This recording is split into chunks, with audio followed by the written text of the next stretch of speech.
earlier today. The Acolyte. Well, I'll save my opinion for when the show actually starts, but we're going to talk about Acolyte. We're going to talk about some DC news. Yeah, just stay tuned because we will be talking Acolyte, and you will know if we think it's great. Wait a minute, or if we think it's trash. No. Have you even seen the episode yet? No, I haven't seen it. God damn it! I wanted to, but I got home too late, and I was like, oh, I got to eat supper. So I was like, I'll eat supper. You should have watched on your phone as you were eating. I should watch it during the show. You should watch it during the show. It's like, why do you look so like you're in pain? I'm watching the Acolyte. The force is strong with this one.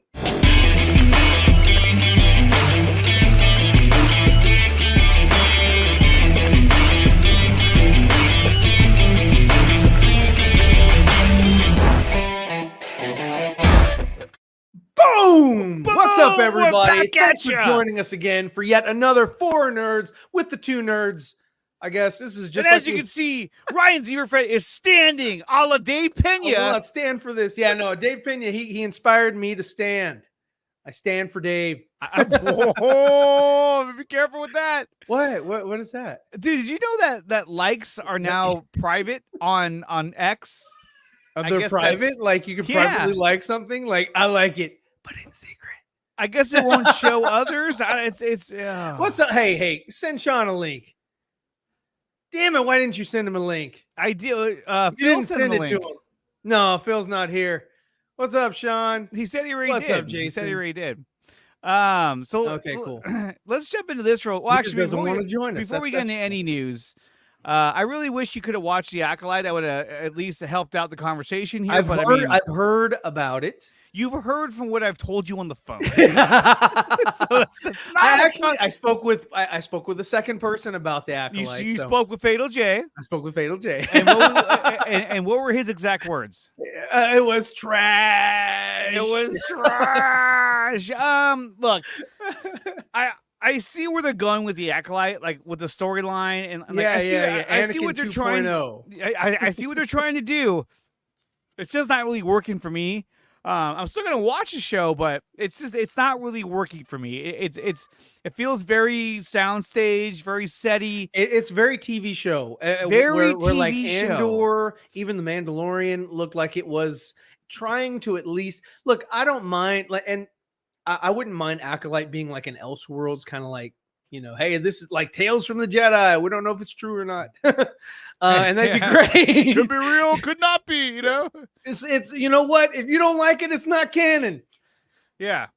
The Force is female. Oh. I'm sorry, but after watching the Acolyte.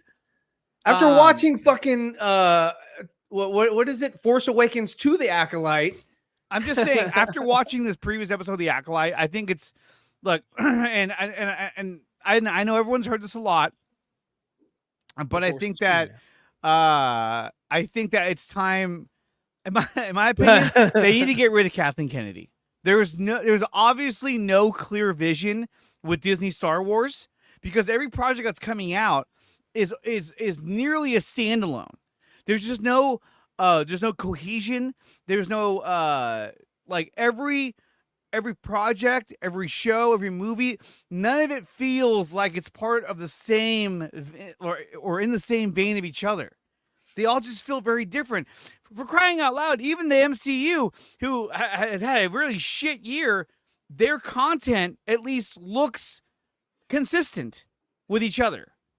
You got bad special effects. Hey, you got that in the movies too. But what I'm saying is that like there is no connective tissue feel with each project from Disney Star Wars. It just feels like there's a whole new crew, a whole new production, and they're just spitting it out.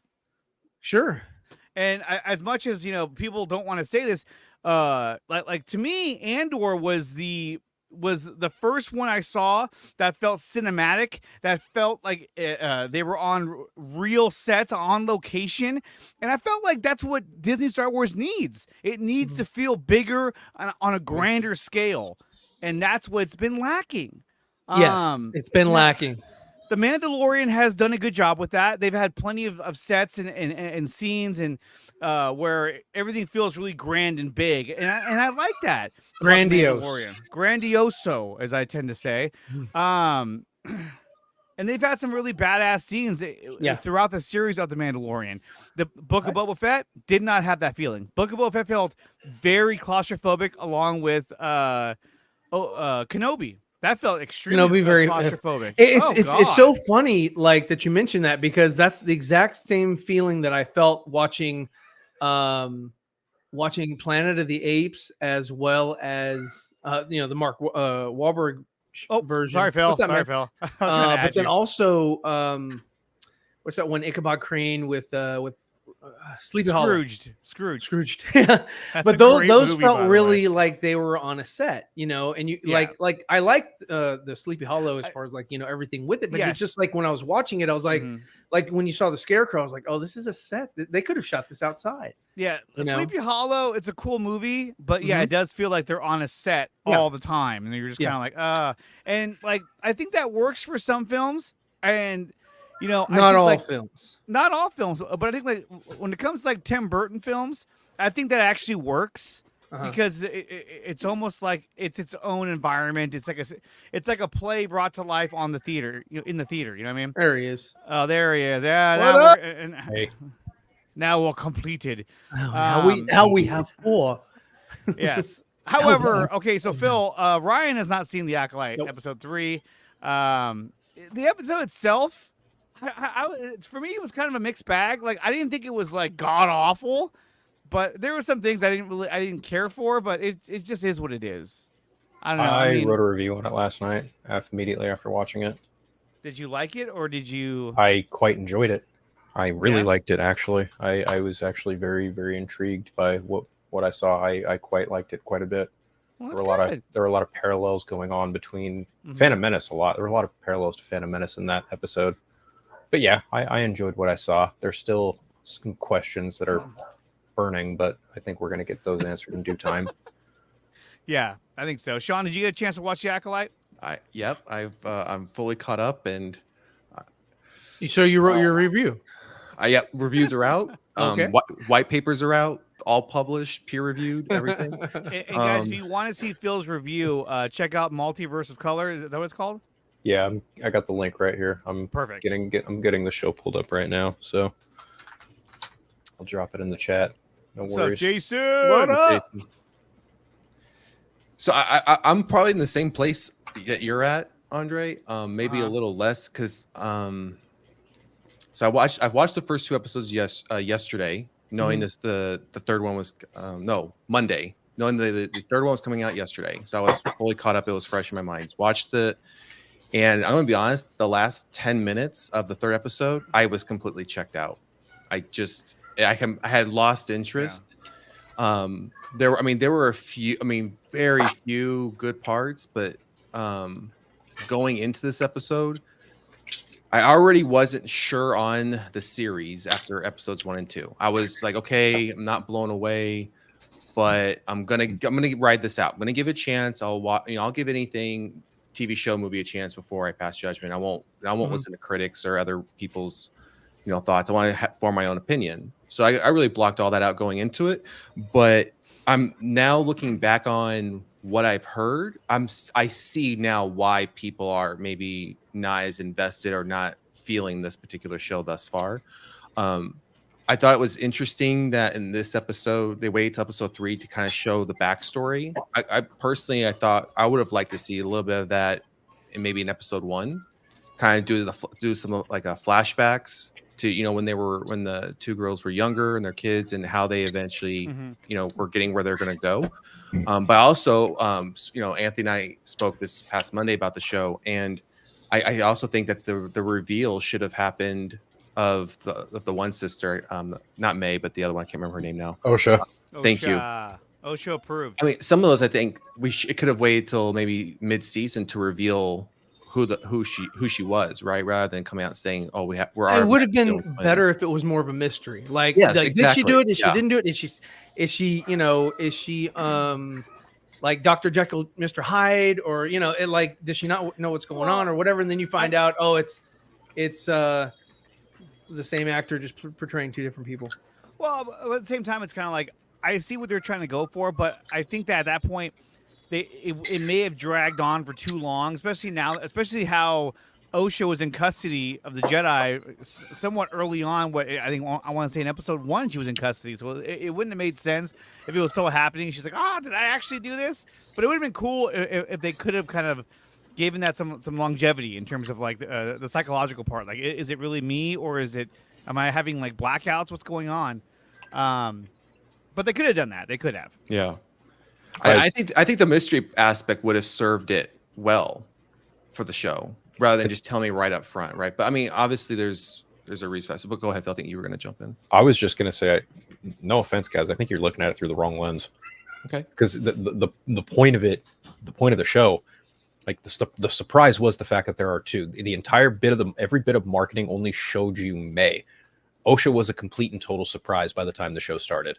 So now the real mystery is, why is May hunting these Jedi? And after episode 3, we didn't even get to see like May's perspective following what happened after she tried to burn her own sister alive. We didn't see, if you pay close enough attention to the 3rd episode, Torben's eyes fucked up. So clearly there was some kind of skirmish between the witches and the Jedi. Well, he made reference to that too when you first in the episode we saw him, and he was like, I thought what we were doing was the right thing. Right. Yeah. So, I mean, there's definitely some mystery that still exists in the story in terms of figuring out what's actually going on. Now, there was a bit of controversy. I thought, to be honest, I thought it was blown way out of proportion, but people were just unloading. In fact, I woke up to the controversy and I thought, oh, God, now I have to go watch this.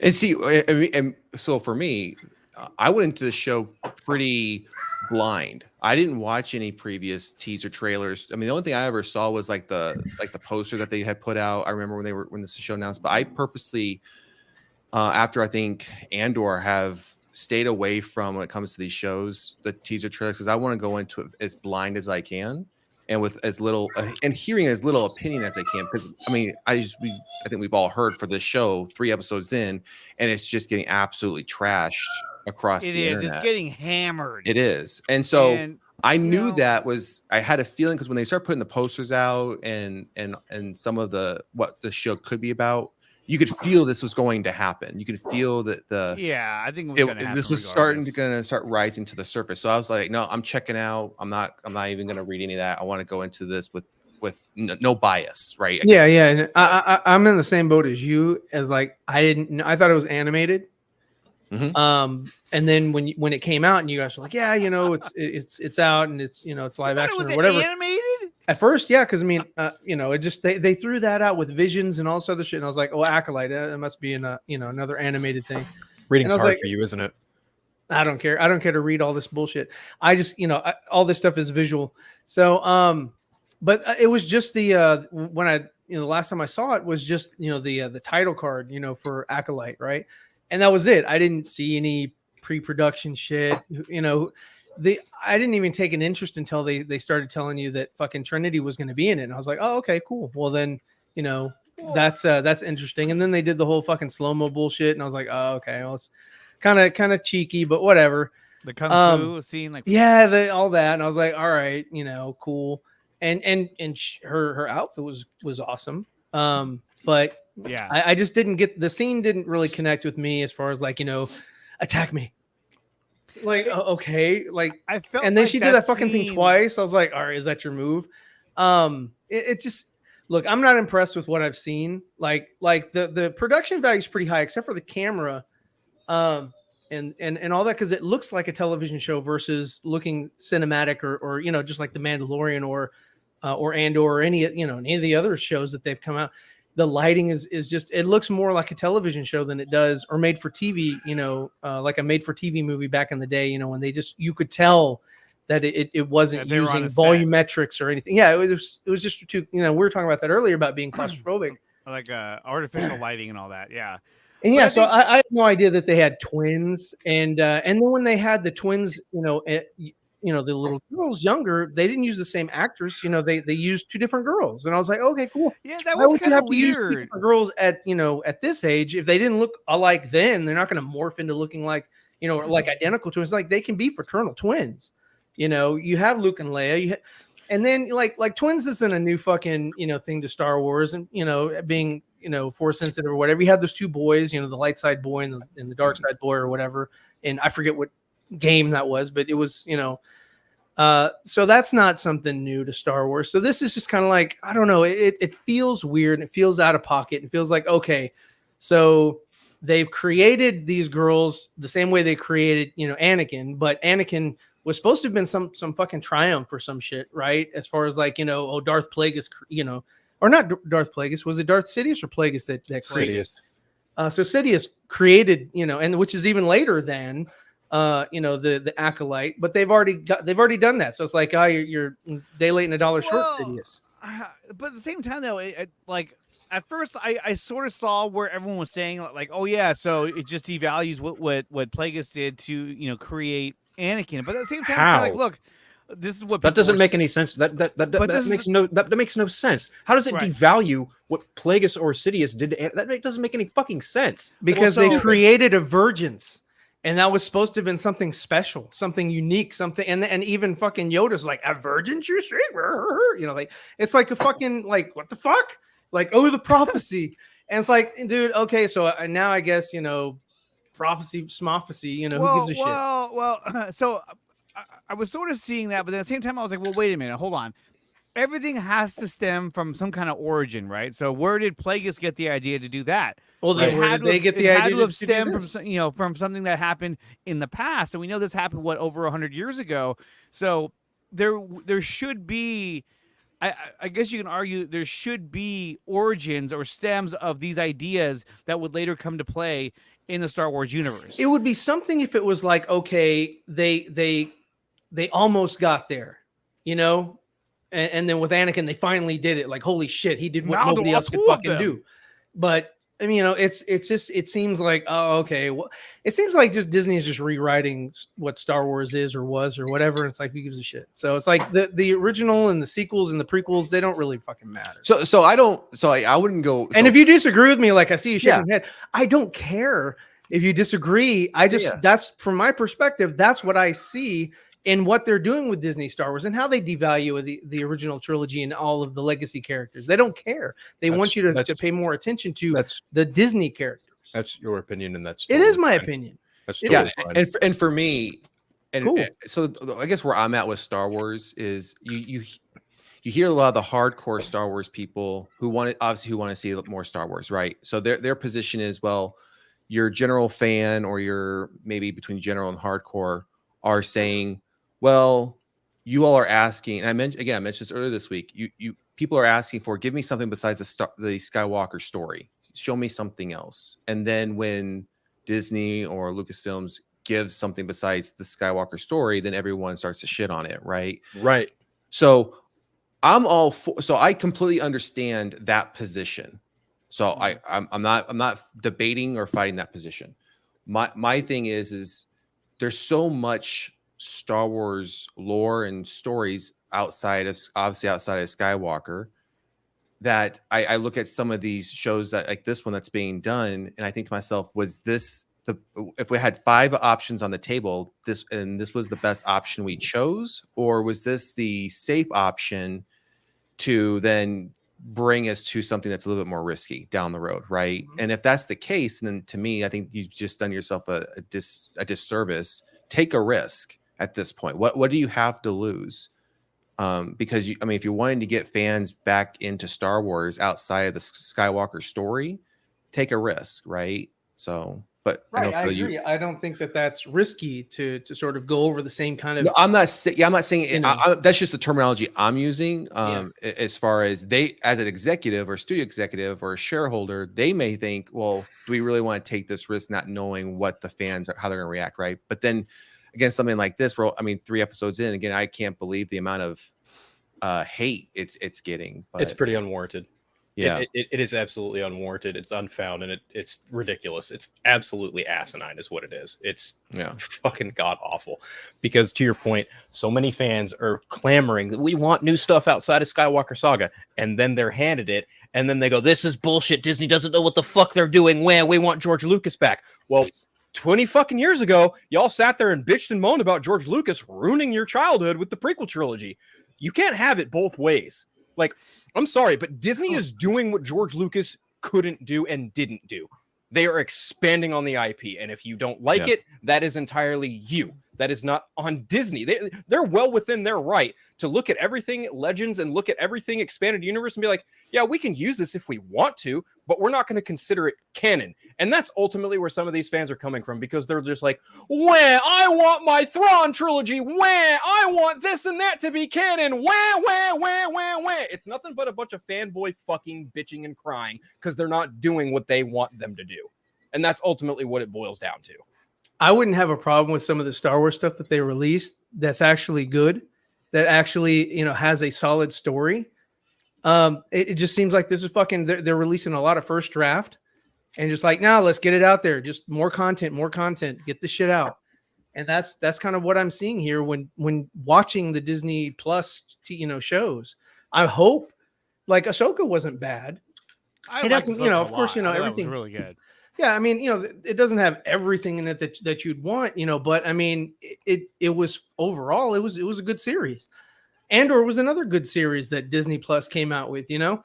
So I don't think it's just a bunch of fanboys, you know, whining. Yeah, you do have those people that have channels that all they do is hate watch, and all they do is you know, just complain about this, that, or whatever. But I mean, you know, for other people that are more nuanced and can say, hey, you know what, I like this, I don't like this. They don't fit into that same category. And it's not easy. It's not so easily lumped into like, oh, well, then, you know, if you like it, then you're in this group. If you dislike it, then you're in this group. Right. I think that, like, for me, I want Star Wars to feel more like Star Warsy. Well, I want. I know. Oh, there we go. That's a good explanation. No, I want Star Wars to feel more like the feeling I get when I watch House of the Dragon. Or Okay, Game but here's of the thing, Thrones. Andre. I don't mean to cut you off, but here's the thing. Oh, go ahead. Star Wars is a different thing for everyone. Everyone looks and feels Star Wars very, very differently. Case in point, I'm pretty sure everyone else on this panel, minus me, loves Andor, thinks it's probably the best Disney Star Wars show that's been done as of to date, right? But I don't. I'm not a fan of it. I'm not saying it's bad. I'm not saying it's terrible. I'm not saying the performances are bad. I just don't necessarily jive with it because it's regarding things in Star Wars that I don't really care about. Like, yeah. I find that odd though, because like I feel like that's the kind of show that would be like right in your wheelhouse, Phil. It's not, dude. I mean, and for some reason it's It's just weird. not. I don't know what it Like, is. look, I don't even like Rogue One that much. I think that movie is a fucking mess. Really? I like Yes. Rogue One. I like Rogue One. I think that movie is a mess, I think dude. that movie's genius. I think that movie's an absolute fucking disaster. I mean, it's not a perfect movie, but I mean, It's I not did a perfect enjoy movie, it. no, Like, but I think it's really cool though. It is I a actually cobbled really together enjoyed mess that Tony Gilroy had to come in and fucking patch up. And, you know, cool, you got Andor TV show, but here's the thing. I know what happens to that character because Rogue One, he fucking dies. And I'm like, I don't care. I just don't care. It's true that when I was watching Andor, I was like, I know that he dies. Yeah, and it's like, I was okay, like- we're getting the origin of Andor, and it's like, yeah, that's cool. Well, it's the same thing of watching like fucking the prequel trilogy. Yeah, like, oh, I know he's gonna turn into Darth Vader. but Who I mean, gives a fuck? Yeah, I but was like, that's- what? The prequel trilogy was more lore. You know, what I mean, you wanted to see how they got to that point. Andor, I mean, like, Yeah. and I hate to say this, Andor could have been a thing where it's like, who asked for that? You know, I thought it was really good, but it wasn't like after I saw Rogue One, I was like, man, I really want to see a show about Cassian Andor. Andor is more of, hey, we have money left over in the budget. We have to spend it so we get the same budget next year. The same exact logic could apply to Han Solo in the Solo movie. Yeah, Solo was. Solo wasn't. I agree, it wasn't needed. It Yeah. wasn't. I didn't needed. mind it. I enjoyed It a lot gets of a it. bad rap. I don't think It it's does as get a bad bad as rap, everybody but, says. I still don't like Alden Ehrenreich, whatever the fuck his name is. Aaron. I didn't think would watch he did a Solo great job. over Rogue One 10 Ways to Sunday. Ooh. I mean, I'd watch them both. I watch them both. both. And the I thing think they're is- both good. The thing is Yeah. like the reason being because one has more of the scoundrel, the scum and villainy side of Star Wars, the underground, the villainy of it all, like the real scum and gutter of it all. Whereas Andor is like, okay, it's the resistance and it's like the nitty gritty of the Empire. And it's, you know, the other people who aren't quite Leia or aren't quite Darth Vader, and it's like, yeah, this is kind of cool, I guess, if you like Grand Moff Tarkin and you like all those other ancillary supporting characters that, you know, Darth Vader choked out or Leia gave orders. It's like, that's fine. That's cool. Yeah. If you want more of that, more power to you. It's just not my bag. It did tap into some of the older characters that we saw in the original trilogy. It did tap into those characters, which I thought was really cool. And I think for that group of fans, I think that's why I was so like, oh, awesome. I want to see more of this. Yeah. But to pull up Daniel's comment here, Disney Star Wars content has been so inconsistent. I would agree that I don't feel like there is a clear vision of like where we're going with the Star Wars universe right now. They rushed into the sequel trilogy, and then they're like, okay, let's go back in between Return of the Jedi and what we just did and start piecing everything together again. If you didn't know that there was an Ahsoka movie like coming out, you'd have no fucking idea what they're planning because it's so all over the place. Timelines, well, we know all because that. like we follow. No, what I'm shit. saying is yeah, exactly. Well, what I'm saying is if you know if they didn't release any data, you wouldn't know what's coming out next. You know, as far as like, you know, what movie they're going to focus on for the, you know, for a theatrical release. You just be like, I guess we're going to do the Mangold thing. Because I mean, even that takes place, 1,000 years. We're going 100 years back. Now we're going to go 1,000 years back. And they're going to be like, oh, well, we've made the Force with triplets. No, well, I mean, look. So a lot of the controversy and Wamba, I understand you love everything Filoni does. and he's doing more. So Wamba. Andre, the Mandalorian movie is going to be connected to the Thrawn's. Like, of course it is. Because sure. I think I have to research it again, but I think they're doing the Mandalorian into the Mandalorian movie and then the Ahsoka movie and all that. So no, call it Into the Mandalorian. Yeah, Into the Mandalorian. But it's like that storyline is going to pick up and it's going to take off, and I'm really excited for that. When it comes to like the Acolyte, like, okay, so there was a lot of controversy from some fans that felt like, you know, the fact that the witches were able to conjure, they were able to, you know, manifest metachlorians in order to create not only one, but two girls, you know, twins, even though the kids weren't twins.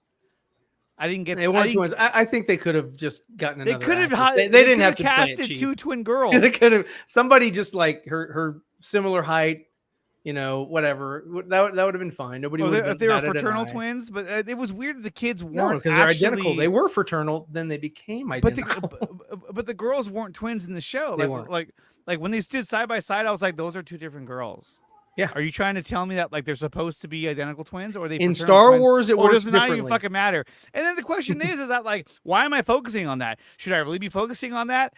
And then it leads me back to the comment that Mark Hamill made about Harrison Ford, where he's like, shouldn't I have a whole bunch of trash in my hair? We just left the compactor, and he's like, kid, this ain't that kind of movie. If they're looking at your hair, we got bigger problems. Yeah. You know, and so I'm like, okay. And then I'm looking at the kid's hair. I'm like, so you're telling me they've had the same hairstyle since they were kids to now that they're adults? They haven't decided to do something different with their hair? Even Anakin had hair changes. Well, in fairness, May has longer hair than Osha does. Is it longer? I didn't even notice that. She's got longer hair than Osha. Okay. Yeah. Daniel writes, yes, that was good. CW and Ahsoka. What's CW? CW. That's Clone Wars. Dare to Dream. Clone Dare to Wars, Defy. yeah. No, Dare to Defy. Having a child is more of the brainwashing they try to normalize. Nope. Okay, so he's not into that. That's your actually prerogative, my brother, I too. guess. But fuck, whatever. Hey, just go watch Rise of Skywalker. Was it? Yeah, it was Rise of Skywalker, where there's two girls at the end, and the Chinese were like, nope, has to be a different ending. Oh yeah, they were like, it's not gonna happen. But I mean, so a lot of controversy came from that scene where, you know, two women who had a relationship with each other, you know, were able to create the twins, and so I know people had a lot of issues with that. I'm sure they did. But for me, I was kind of like, well, look, I try to look at it from a different point of view. A different point of view. Yeah, but a different point of view.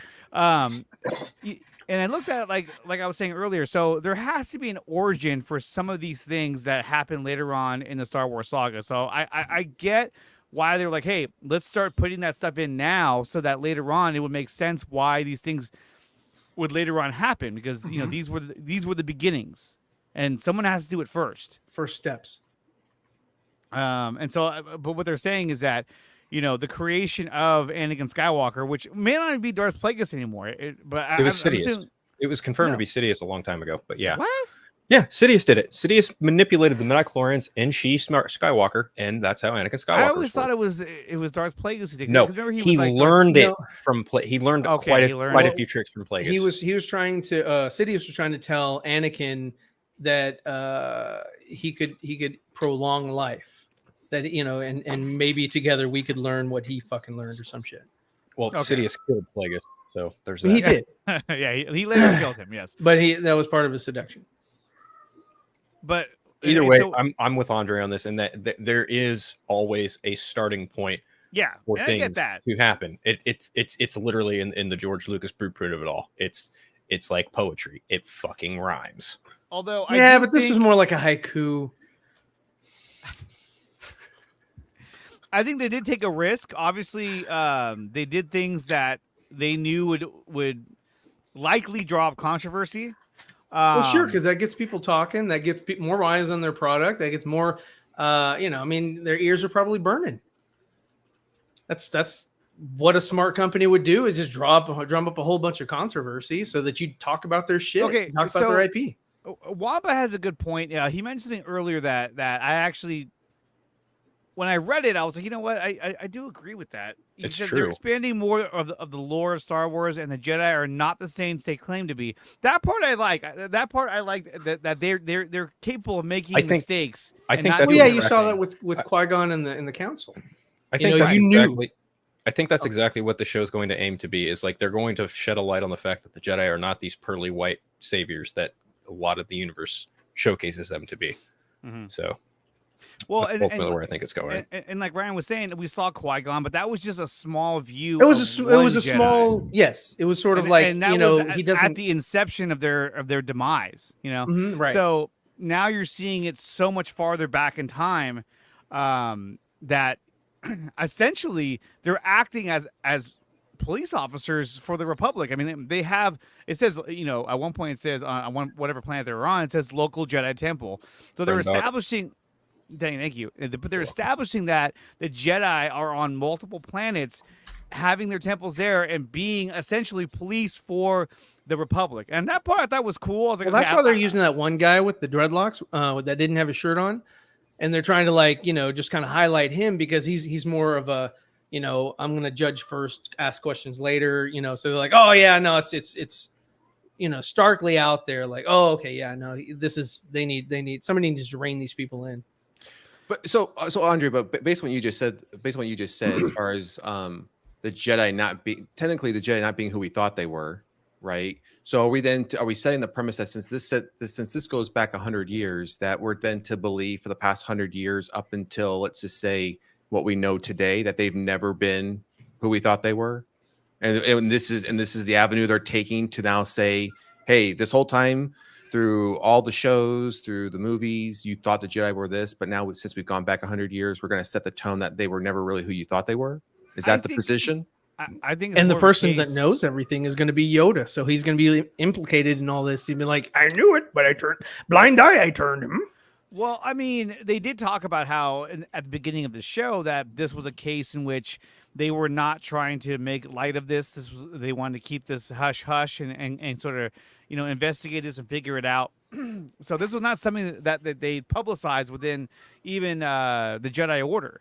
So I Yoda's think not that even going to show up in the first season. Leslie hasn't confirmed that. No, Yeah. he's alive though somewhere. He's somewhere. Right. Yeah, And I don't think I don't know. Like, he's 700 years old. Would he be a part of the council or not? I think he would be, but I think it's Yeah. smart to not have him in the show. No, you don't want to rely. You throw him on in there, like, oh, hello. Yeah. You're like, oh, fuck. But you but know? again, though, and it's fine not having him in this season, I and don't if he mind. just pops up in next season, that's fine. But again, going back to the premise, and that means then he's implicated that he's known then that even Yes. himself is not good, not necessarily Sith, but not necessarily good, which we've been led to believe this whole time.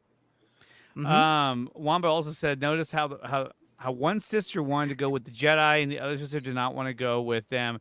I found that interesting. I did, but I also kind of felt like, why was it just felt like one sister was so easily to be like, yo, I want to go with the Jedi, even though my sister doesn't want to go with me, and you guys are gonna be mad at me. I want to go over there. I thought that was a little strange. wouldn't you stay with your sibling? Like more? Wouldn't you be more I mean, attached? she was conflicted a little bit, but I thought what was going to happen. Well, essentially, what happens at the end, I thought that was going to be the reason why she goes with them to begin with. That everything falls apart, everything's burning, and then he ends up saving her, and then she ends up being entered into the Jedi Academy. But sort of what we're talking about earlier was that something bigger happened at the end of that episode that we didn't see the other perspective. Because I mean, I did think that the fact that May was like lighting the book on fire and all that was very sadistical. I was just like, holy shit, dude, you're gonna fucking burn her alive? What are you doing? Yeah.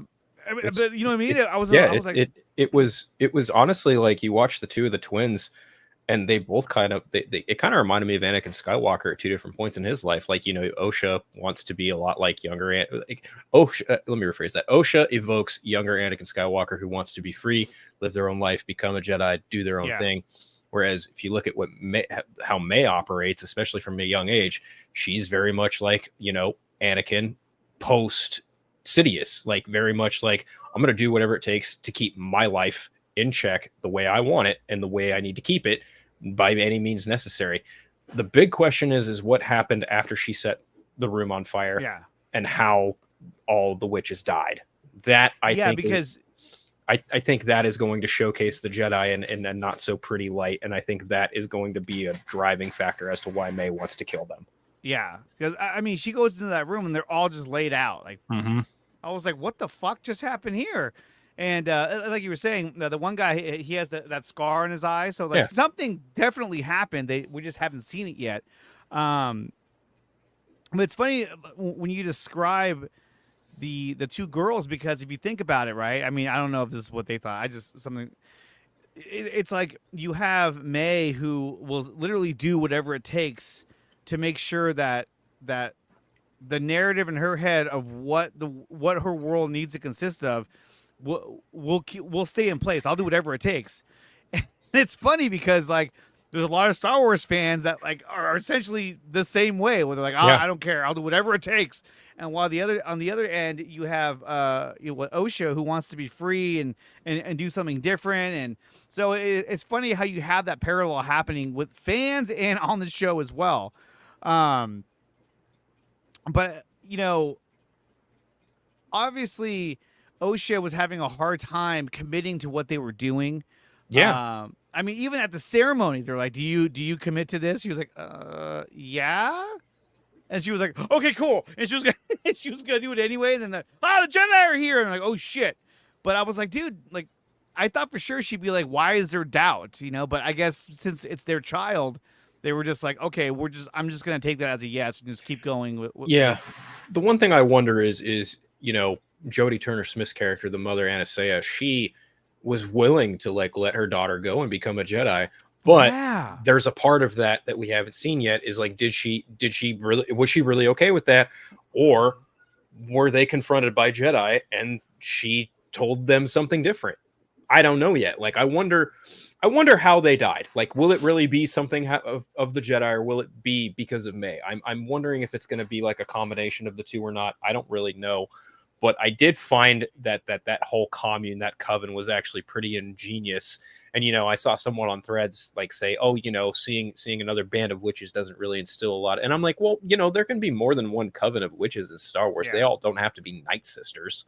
Yeah, I don't think that's what they were at all. I mean, they were just witches. They were a faction of Force users that likely doesn't even exist in the future. Right. And so, but I mean, like, I thought that aspect was really cool. But I mean, and I don't know. I think watching the show, I knew that the whole lesbian aspect of their culture or their characters, I knew that was going to be a source of controversy. I was like, oh, here we go. Now everyone's gonna get pissed. Everyone's gonna get mad. I woke up and all I saw was just like people just ripping into the show, and I was like, what the hell just happened? Is it on Twitter? Oh yeah, it was disgusting this morning. I was like, oh boy, here we go. That doesn't surprise me at all. And so that's why I was like, I gotta go watch this now. And you know, I mean, like I said, everything has an origin, so I think that's why they did that. But we still have to see what happened from May's perspective and how all those witches died. Because I mean, the way that they were laid out, it didn't seem like one person went through with a lightsaber. It looks like No. some kind of blast took them out. You know, and however the fuck they did that, I don't know. Yeah, I'm not sure. I mean, I think it's also important to remember that between the twins, one of them is clearly more adept with the Force than the other. Like Osha can use the Force. May is very well in tune with the Force. She seems a little bit more powerful than Osha does when it comes to using the Force. She does. Well, I mean, well, I shouldn't say that because later on she had kind of lost her connection with the Force, but she was trying to reach out for the key and she couldn't bring it to her. And that's another thing. Why did Osha leave the Jedi Order? We haven't discovered that yet. We don't know yet. And so like I said, there are aspects of this show story-wise that I'm like, yeah, I want to know more about that. Especially now we talk about it. It's interesting to kind of figure out what aspects haven't we discovered yet. However, to Sean's point, when I'm watching the show, there are times where I'm just like, my eyes kind of glaze over and I'm not paying attention for a few minutes. I'm like, oh shit, I have to rewind it. Like, wait, what just happened? And I don't know if it's a case of poor writing, poor pacing, or just I don't know what it is. There are times where I have it's a hard the time. director's job and also the editor's job to sort of make keep the pacing, but also keep the viewer drawn to the story. You know, and if you're glazing over and like nodding off or being distracted easily by other things around you or whatever, either you have too much shit going on in your house or they're just not doing a good job of keeping your and holding your attention. Even with all the the lights and flashy things that Star Wars has to offer. Well, this one had the least amount of lights and flashy things. This one was I felt like a lot of it was them in their temple doing their seance and all that stuff, which I was like, okay. This episode was largely exposition driven. Yes, very much so. And that can be either a good thing or a bad thing depending on where you are sitting at with the show currently. And honestly, with a show like this, people already had their guns out ready to hate it. It had 54 million dislikes the minute the fucking trailer dropped. People were ready to hate this almost in the same way people were ready to hate Batman versus Superman. It's pretty insane and illogical, if you ask me. Or the Flash. Or the Flash, yeah. Another good point. Yeah. I mean, like, I'm going to watch the rest of the season, obviously, but I do think that for me at least, the show, it's just I think it could be better. It's not hitting as hard as I want it to. And I don't know what they can do to what they could have done to change that.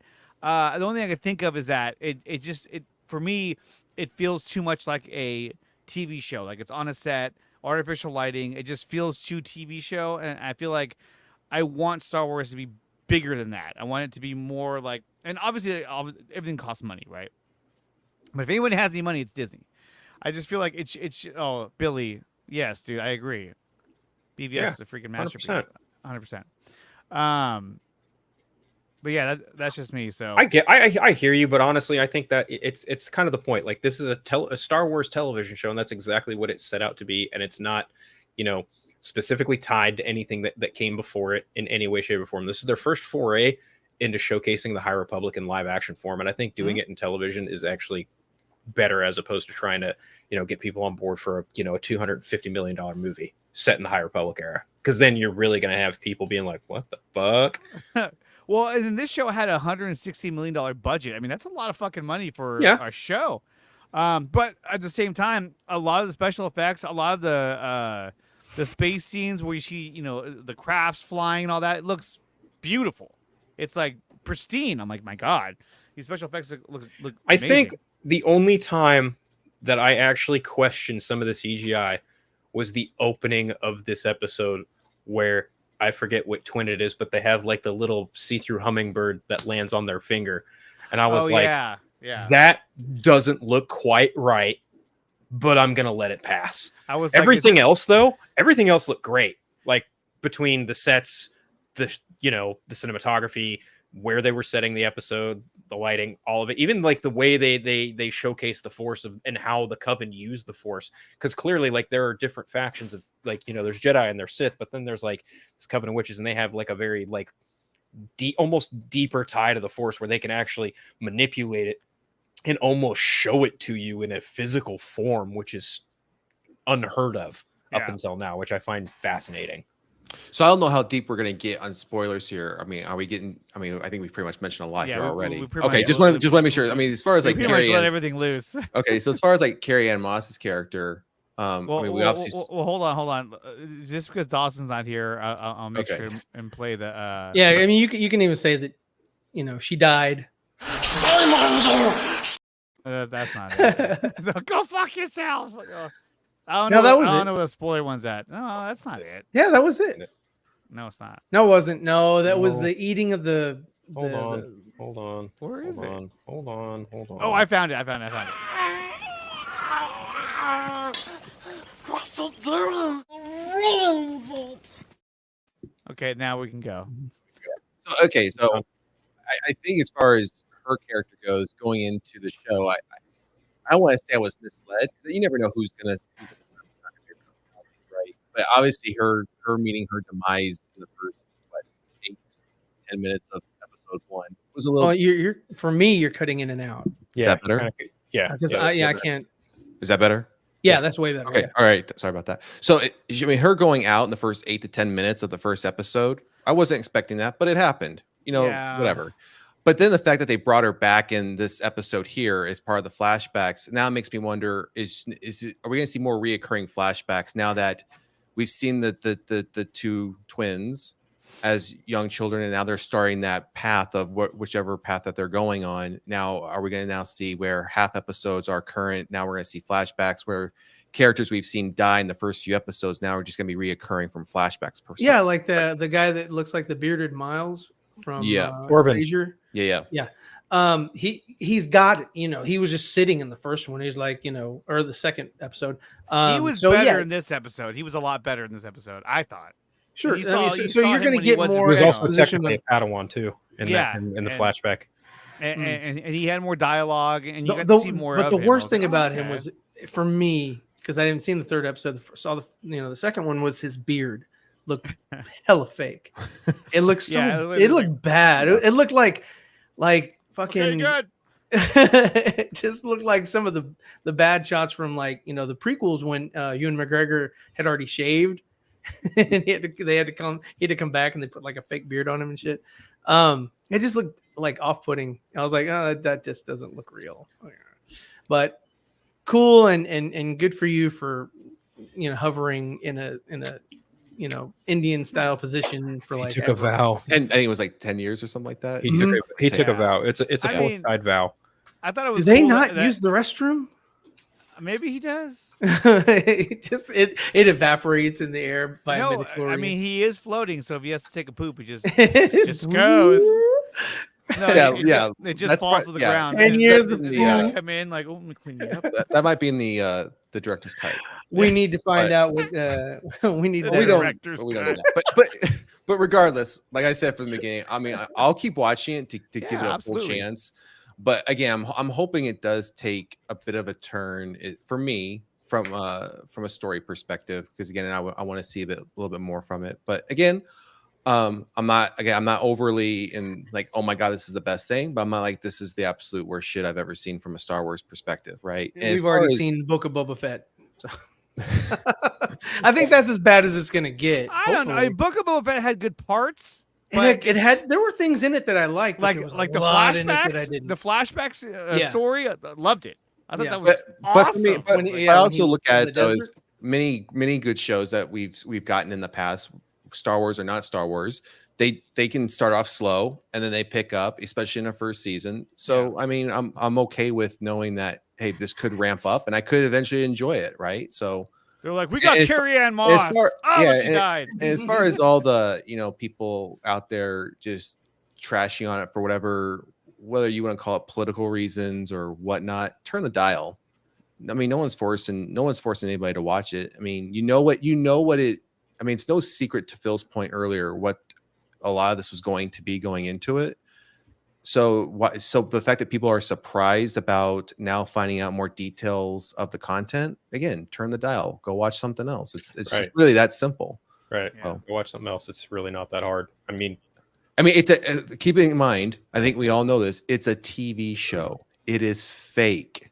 It literally has no bearing on your life as you live it. So again, if you find that if you find the show offensive or you don't agree with the message, then again, turn the dial. It's no big deal. Billy writes hashtag Disney Star Wars is not Star Wars. Sure, it's their Star Wars. It's their Star. They bought it, and you know they if can you do look at whatever his the prior fuck they want comments, to that was a with joke. something that they purchased. So Look at his prior. Yeah, it's a joke. I watched Acolyte with my mom and lesbian aunt and her current girlfriend, and they loved it, and they hate Star Wars. Well, they liked it for biased reasons. That's cool. The only thing That's I like about the Book of Boba Fett was both Ahsoka and Cod Bane. Cod Bane was cool, but He like, was dude, cool, but not great. I mean, Could have been in it more. Yeah. like Or- Matt but he's a- Ramos was like he's a losing good his fucking character. mind over it just for no And reason. to finally see him in live action, I think they nailed the fucking look of him. Yes, You know, I loved it. I was like, but they just didn't utilize him very well. Okay, he's taking a shot at you. And I Ryan. like the big fucking bounty hunter, you know, Wookiee too. Ryan. He's What? taking a shot at you. I I love the Acolyte. almost It's as good as as Crawl. Oh man, if this is better than Crawl, then we're all in trouble. but we'll see where the Acolyte goes, you know. But I did think that the Cod Bane introduction in Book of Boba Fett, I didn't see that. Nobody saw that coming, so I thought that was really cool. And you're right, Sure. they nailed the look. He looked badass. I was like, Yeah. wow, that was really good. And I'm sorry, but like the Ahsoka scenes in Mandalorian. Yeah, when she was on Ahsoka- that planet with the lady with the staff. Wasn't it a staff that she was No, fighting? no, he had a Ahsoka staff. I didn't know it was a he. Okay, well the guy had a staff. Din Djarin had the staff, and she no. She was fighting somebody on that world where she was Morgan in. Elsbeth. Yeah, Mm-hmm. And was that a lady or a guy that she it was was a fighting? lady. Was it I, nice? that's what I said. Okay, and didn't that lady have a staff? I don't Ahsoka think had a Morgan lightsaber and she had a staff. Did she have a Yes. staff? Yes, Yeah. and Yeah. is that the staff? Either way, like that. Oh was my a god, I badass was scene. completely correct, and Andre's fucking with me. Damn it. Either way, that was a That was badass cool. scene. Yeah. And it was also in season 2 of The Mandalorian. It wasn't Yeah. Book of Boba Fett. It was in Mandalorian, and like just the way that it ended, where she asks her, you know, Where's Thrawn? What's where your is Grand family Admiral name? Thrawn? I was like, yes, finally something that was like, you know, like monumental, or was like, holy shit, we're gonna go there. That's awesome. And maybe we will get something like that in the Acolyte, but they're still kind of progressing through their story. So we'll see where the it big goes. question is who is May's new master? Who is the Sith Lord that is Yeah. pulling the strings for all of this? And I- David Harewood's in the cast, and I have a suspiciously sneaking feeling he's the one who's going to wind up behind that mask. Well, Phil, it wasn't that one of, I think, the last teasers that we saw where they had all those Jedi, and then we saw that we project That episode has B. not been shown yet, but yes, But that's they're- the senior, but that's the character you're talking about, Yes. though, right? Okay. Yes. Yeah. Yes. I think that at some point, excuse me, I think at some point there's going to be a plethora of Jedi who are going to come face to face with May's master. And it's going to be interesting to see why he is the one telling May or putting May through this trial of sorts. And ultimately, if you also pay attention to the way May fought, you know, Indara and Soul, she kept going for their lightsaber. She kept going because I think she's trying to nab the lightsaber and fucking infuse it with her force and crack the crystal. Well, not crack the crystal, but like make it red. I ultimately think that's what her master's telling her to do. Is like, you need to kill the Jedi, take one of their lightsabers, make it your own. That way you can be a full-fledged Sith, hence the name, the Acolyte. But time will tell. I thought Ryan, well, we talked about this the other day. He had a really good guess on who the apprentice really, or who the master is. The guy with the red lightsaber. Ryan, did you want to say who it was? Oh, yeah. Dime store Ezra Miller, the apothecary guy. Could very well be him. So This kind of Ezra Miller, yeah. just kind of Ezra Miller. I agree. I think it might be him because you were describing the scene. The in way alley. that he was talking to May after he gave her the potion, and then he was like, "Oh, you didn't use it. Oh, your master will be so pleased," and blah, you know, whatever. It was just like, okay. And then when they were in the alleyway, he overtook her physically, like you put her up and like, you know, what the fuck, you know, and so he wasn't his goofy self. He was like at first, you know, because he wasn't I guess expecting it. He just like, you know, threw up against the wall and was like, you know, don't fuck with me. So it could be him. The only thing I'm going to rebuttal that with is Merrick from Ahsoka. Everyone thought he was going to be somebody, and he wound up being nobody. Oh, yeah, that's true. But I well, mean, at the end of the he had day, a mask they're all on too. nobodies. Oh God. He also had a mask on too, so everybody was like, "Oh, It's funny because it looks like fucking. It still looks like Kylo Ren's mask. I'm like, what the fuck? No one's ever really gone. He time traveled. The back end of the helmet does look like Kylo Ren's mask. That is true. It very much. And it would have been cooler, interesting, and if that is the case, then it's probably some sort of like you know, just like you know, Kylo was inspiration. Sort of, right, got inspiration from him, like he got inspiration from his grandfather. You know, yeah, because even though he was standing up on that rock when he ignited his lightsaber, I kept thinking, I was like, that looks like Kylo Ren, even though I'm not going to say that because, but yeah, there is a comics there is a comic series that details Ben Solo's fall to the dark side. I haven't read it yet, but he comes into contact with a group of people headed by a guy named Kylo Ren, and that's where he takes the name from. I don't recall if it's a like evil Sith user or not, but he did have a red lightsaber. So I never got like, is he a Knight of Ren? What? Because the other guys that he hung out with, they were all Knights of Ren. Was also Kylo a Knight of Ren? No, he's Kylo Ren. They're they're Knights his of knights. Kylo Ren. They're his knights. They're essentially his Praetorian Guard. Yeah. Like, okay. You really didn't pick that up till because it was just now? silly, and they didn't do anything in Rise of Skywalker. They all failed. They were like, I know. They well, totally the Praetorian fucked that up. Guard got the shit kicked out of them in The Last Jedi too. That's the thing. That's the thing. You could even go back to Return of the Jedi. Like, none of these guards who hold, you know, guard the Emperor, they don't do a good job. They don't do a fucking thing. These guards don't do a anything. fucking the blue thing. guards from the Senate, I don't think they had any action either. No, the only action you saw was when what's his face Yoda took him out. Yeah, You know, Yeah, he he did. Very easily. There they go. I don't Yeah. look. Yeah. I'm not even pointing a finger at Ryan, but like, I've seen a lot of people bitch about the Knights of Ren. Oh, they didn't do anything. Oh, what the fuck did you expect? They're supporting. They're not even supporting characters. They are ancillary fucking drones. The problem that I they had, are nothing. the They are problem that I nothing had with the characters. Knights of Ren is that in the first one, Force Awakens, they were built up as this really cool thing, right? But then there was no payoff. What do you mean? You know, There was one sequence showing them. there was one sequence, and that was a scene. pretty There was interesting and cool sequence, and everybody kind of got excited about that. There was yeah, one right. scene, The sequence is in a scene, but So, there was a lot of marketing around them. there was like, just really. a lot of hype No, behind I who the remember fuck there these being a people lot of stuff were, about and them. then it was sort of a letdown where it was just like, it's just Kylo these Ren, guys. not the Knights of Ren. well, here's the one thing right here. Here we go. Boba Fett did nothing, and people were obsessed with him for some reason. It's true. He really didn't do much in the original trilogy, and He everyone fell didn't. in He love with was the guy. sort of just a piecemeal character from the guy that directed Jurassic Park 3. And it was a stormtrooper outfit that they just fucking used as a bounty hunter. We need a main bounty hunter. Let's just use this the stormtrooper concept and just make it. It could have been, I think, an opportunity to one of those things where we don't necessarily have to follow lore. We can do with these characters whatever we want, and let's make them something, right? Because Phil, to your point, they're just kind of side characters, so they're supporting, right? And they could have said, well, we're not going to do that. We'll make these knights actually, to Ryan's then point, pay off and actually participate, so to speak. They could have. And to what Max is saying, yeah, I do agree that it gives you different interpretations of the Force, different religions, different cults. Yeah. That part I thought was good. I was like, okay, yeah, I like that. They're showing that here's a faction of witches that you'll probably never see later on, but they existed then. You know, I thought that was cool. Yeah, there are interesting things. Like I'm curious if they're ever going to get it. You know, if they're ever going to cover the wills. They kind of covered the father and the daughter and the son and shit. And you know, which Clone one was Wars. that? Was that Clone Wars? Clone Wars. No. Clone Wars But in and, live action, Rebels. Disney Rebels. did.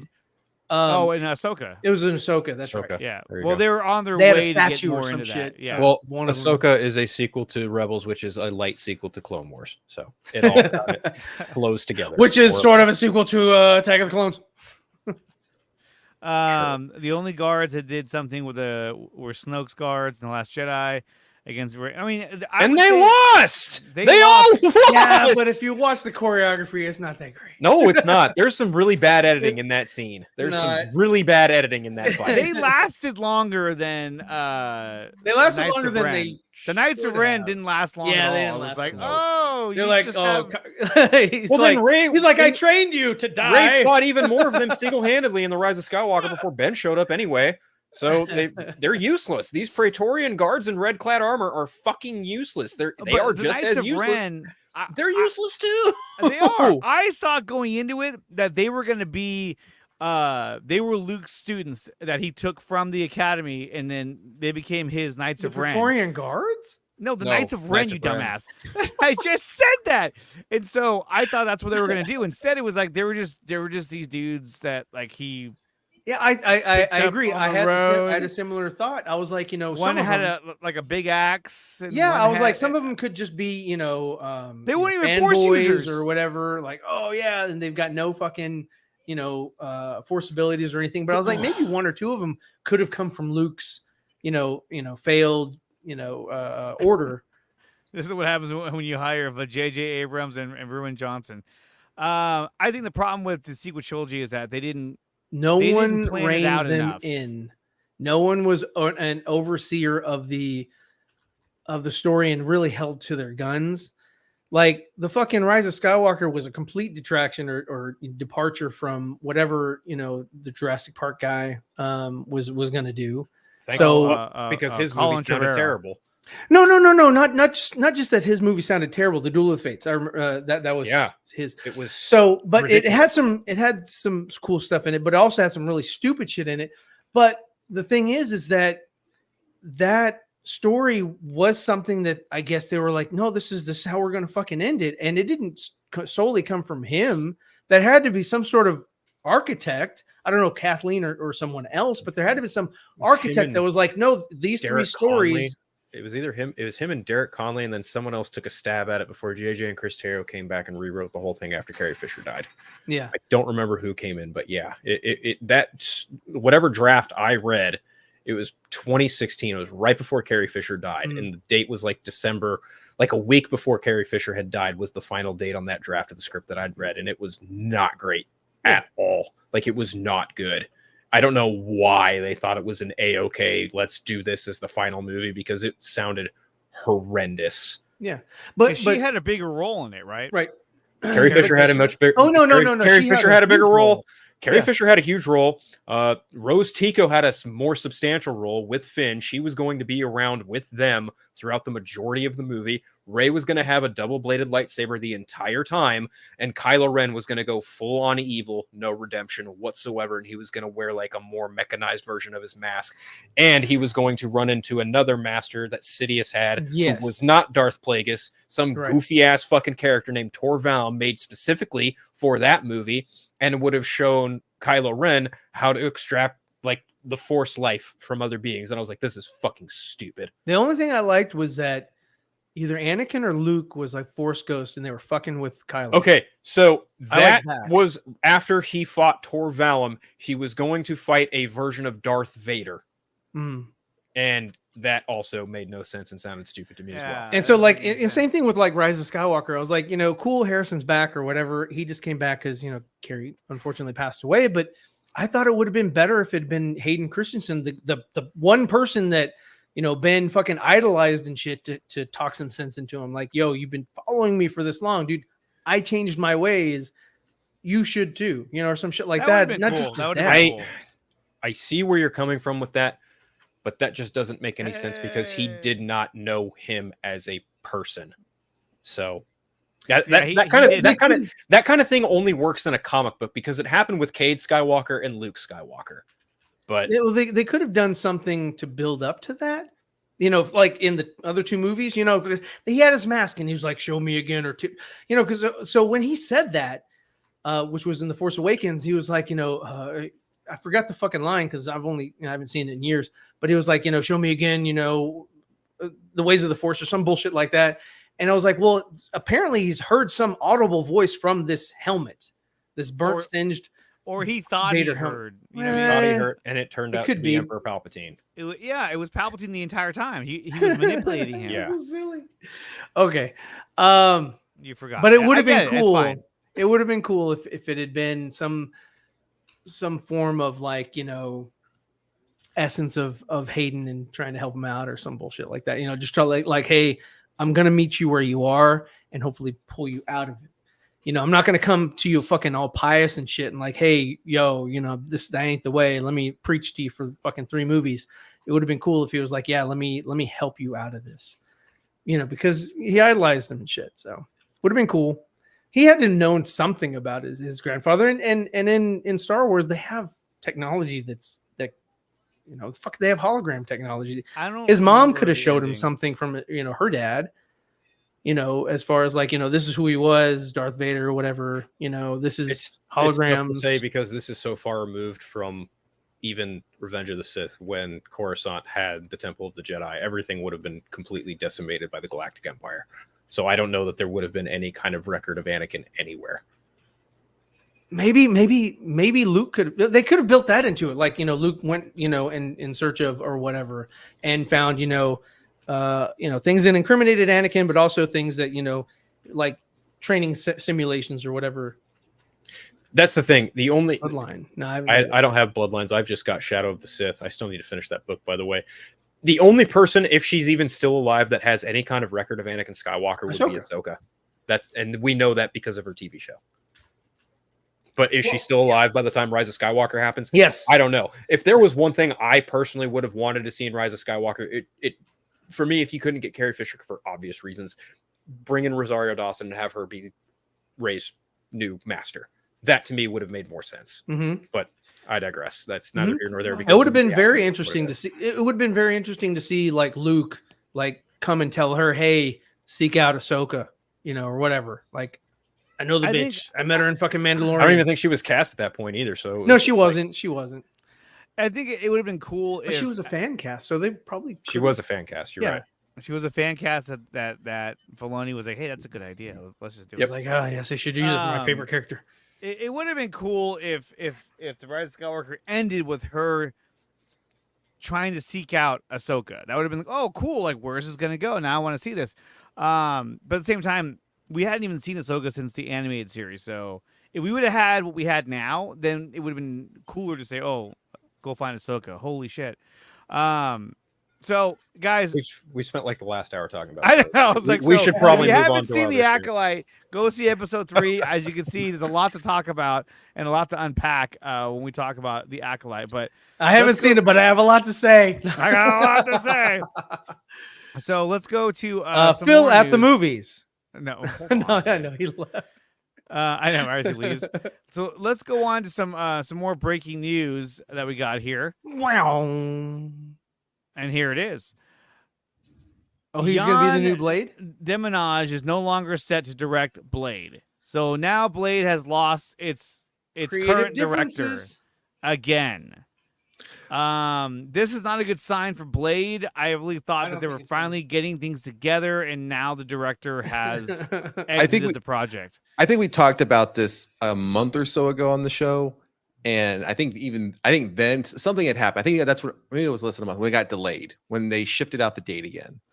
And even then, I think the consensus was, well, at least my opinion was, I don't even see this happening at this point. It just keeps pushing out, it keeps getting pushed out. And now it's just at that point, or at that time, it was, to me, it was just a matter of before you hear the famous corporate line, well, we believe it's time that you go spend more time with your family. Or I don't know, creative differences. That's what it's going to be. Yes, exactly. And I feel that's the go-to. Exactly. And now this came out a few hours ago. Second director is now gone, and now it's just a matter of time before, as I just said and Ryan just said, it's just gonna be a matter of time before that line comes out and says, well, we had creative differences, we couldn't align on whatever for the script, so we've decided it was best to part ways, but we look forward to working with you again in the future. To be we honest, hired Patty Jenkins. Yeah, there we go. No, to be honest, I feel like this is going to end up evolving into a Disney Plus series, and that'll be the end of it. I don't think it just like the Werewolf by Night. It will be that. it'll be a Disney, or it'll end up being a Disney Plus movie, and that's and it. he may or may not show up in something, later, but yeah, I don't think, I think they keep pushing this back so they don't have to put it in theaters. Blade is the new Flash. Yes. Yeah, that's It's true. unfortunate, but That yes, is they true. have New lost their Flash. director Twice. and who knows Twice, where yeah. it's twice, and who knows where it's going to go from here. Twice. It's not good. Well, now they've lost. I mean, we had the date pushed out. Well, like I said, like a month ago with the current director that just left. Now you got to find another director. So now the next step will be we got to push it back out again, because now we have to bring in a new director who might have different ideas, different perspectives on how he wants to do it, because now it's his movie. So unless they tell him, listen, and which we haven't heard like an actual drop dead date, like, hey, this is happening on this date and it's not moving, to where it's like, hey, new director, this is the date you have, you get it done. Otherwise, that's just it, right? You don't really have a choice, and which we don't have. So I think it's more of a case of maybe Kevin Feige or somebody saying, no, this movie has to be like this, and they go, okay, well then I guess I can't be a part of this film. Yeah. I think they want the film to go a certain way, and it has to have a certain feel to it, and not every director can do that or wants to do that, and so that could be a case where they're saying, okay, creative differences. And didn't the main actor, didn't he just take on a new role in something Jurassic else? World. He is. Thank you. Yeah, Phil. Mahershala Ali is part of the new Jurassic World movie. Yeah. So I mean, he's obviously saying, you know what, fuck it, I'm moving on. I got to make some money. Okay, I got bills. Well, Yeah. so the Hollywood Reporter also said that he's still attached to play Blade. So Well, I'm I'm going to doubt fight that against some vampire dinosaurs. I don't doubt that he's. I don't doubt that he's still They attached go, to suck Blade. my but blood. I'm sure, like him and everyone else thought Blade would have been out long before now. At least, Right. Right. So Yeah. I think he might even starting to see the writing on the wall that I don't know if this is really going to happen. So I don't know. it's his So- idea. But yeah, we have a shit ton of DC news that has come out, Oh, especially really? surrounding Superman. So what we're going to do is we're just going to go through them really, really fast because there's too many of them to spend too much time on. Really? So let's, a lot? Yeah, let's go. To the I first one. also. Hurry, go ahead. Damn. I was just gonna say I'm with Sean. I don't at all think this movie's also gonna fucking make its November 2025 date. There's no fucking way. There's no way.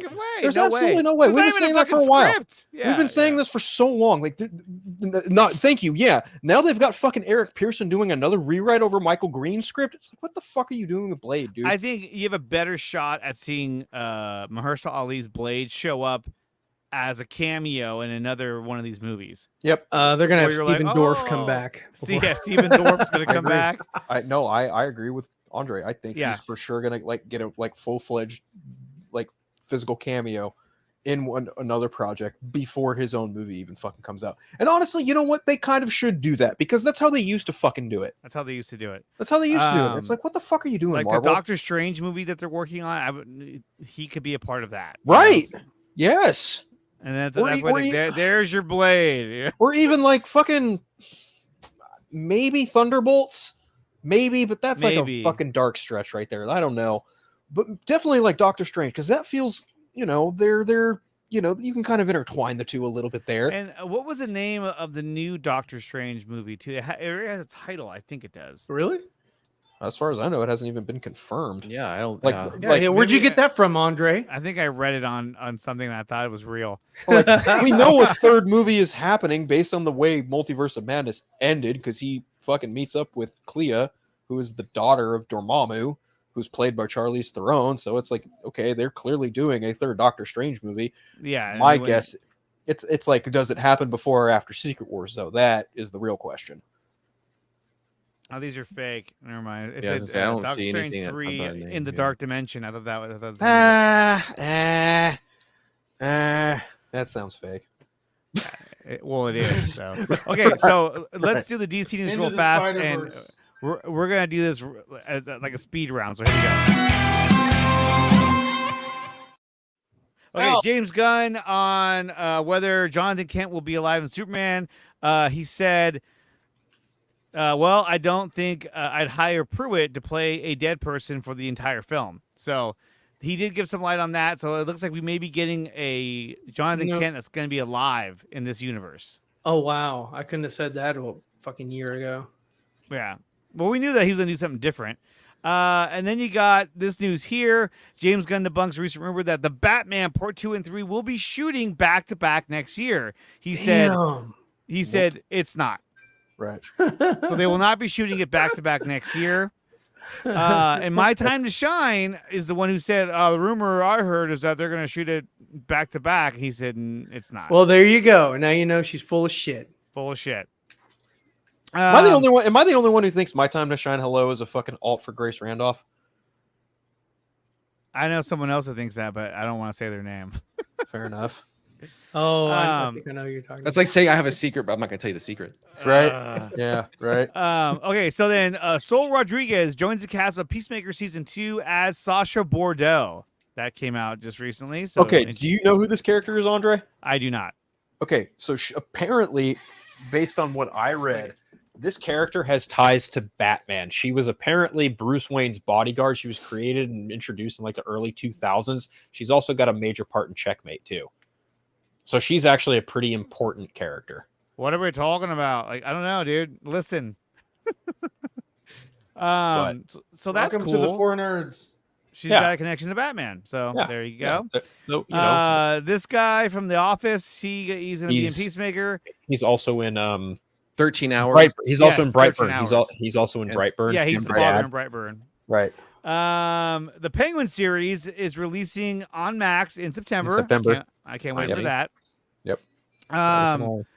And then we got this one here. So I don't believe this at all. Danny McBride, Jeff Bradley, and John Casseri to write DC Studios' Booster Gold. Danny McBride, there he is again. I don't. Well, I believe mean, this he's at a all. writer. I don't believe in this rumor at all. I thought this came out of left field. I was like, okay. But they haven't announced who is even cast for Booster Gold. If they even cast anybody yet, which they probably haven't.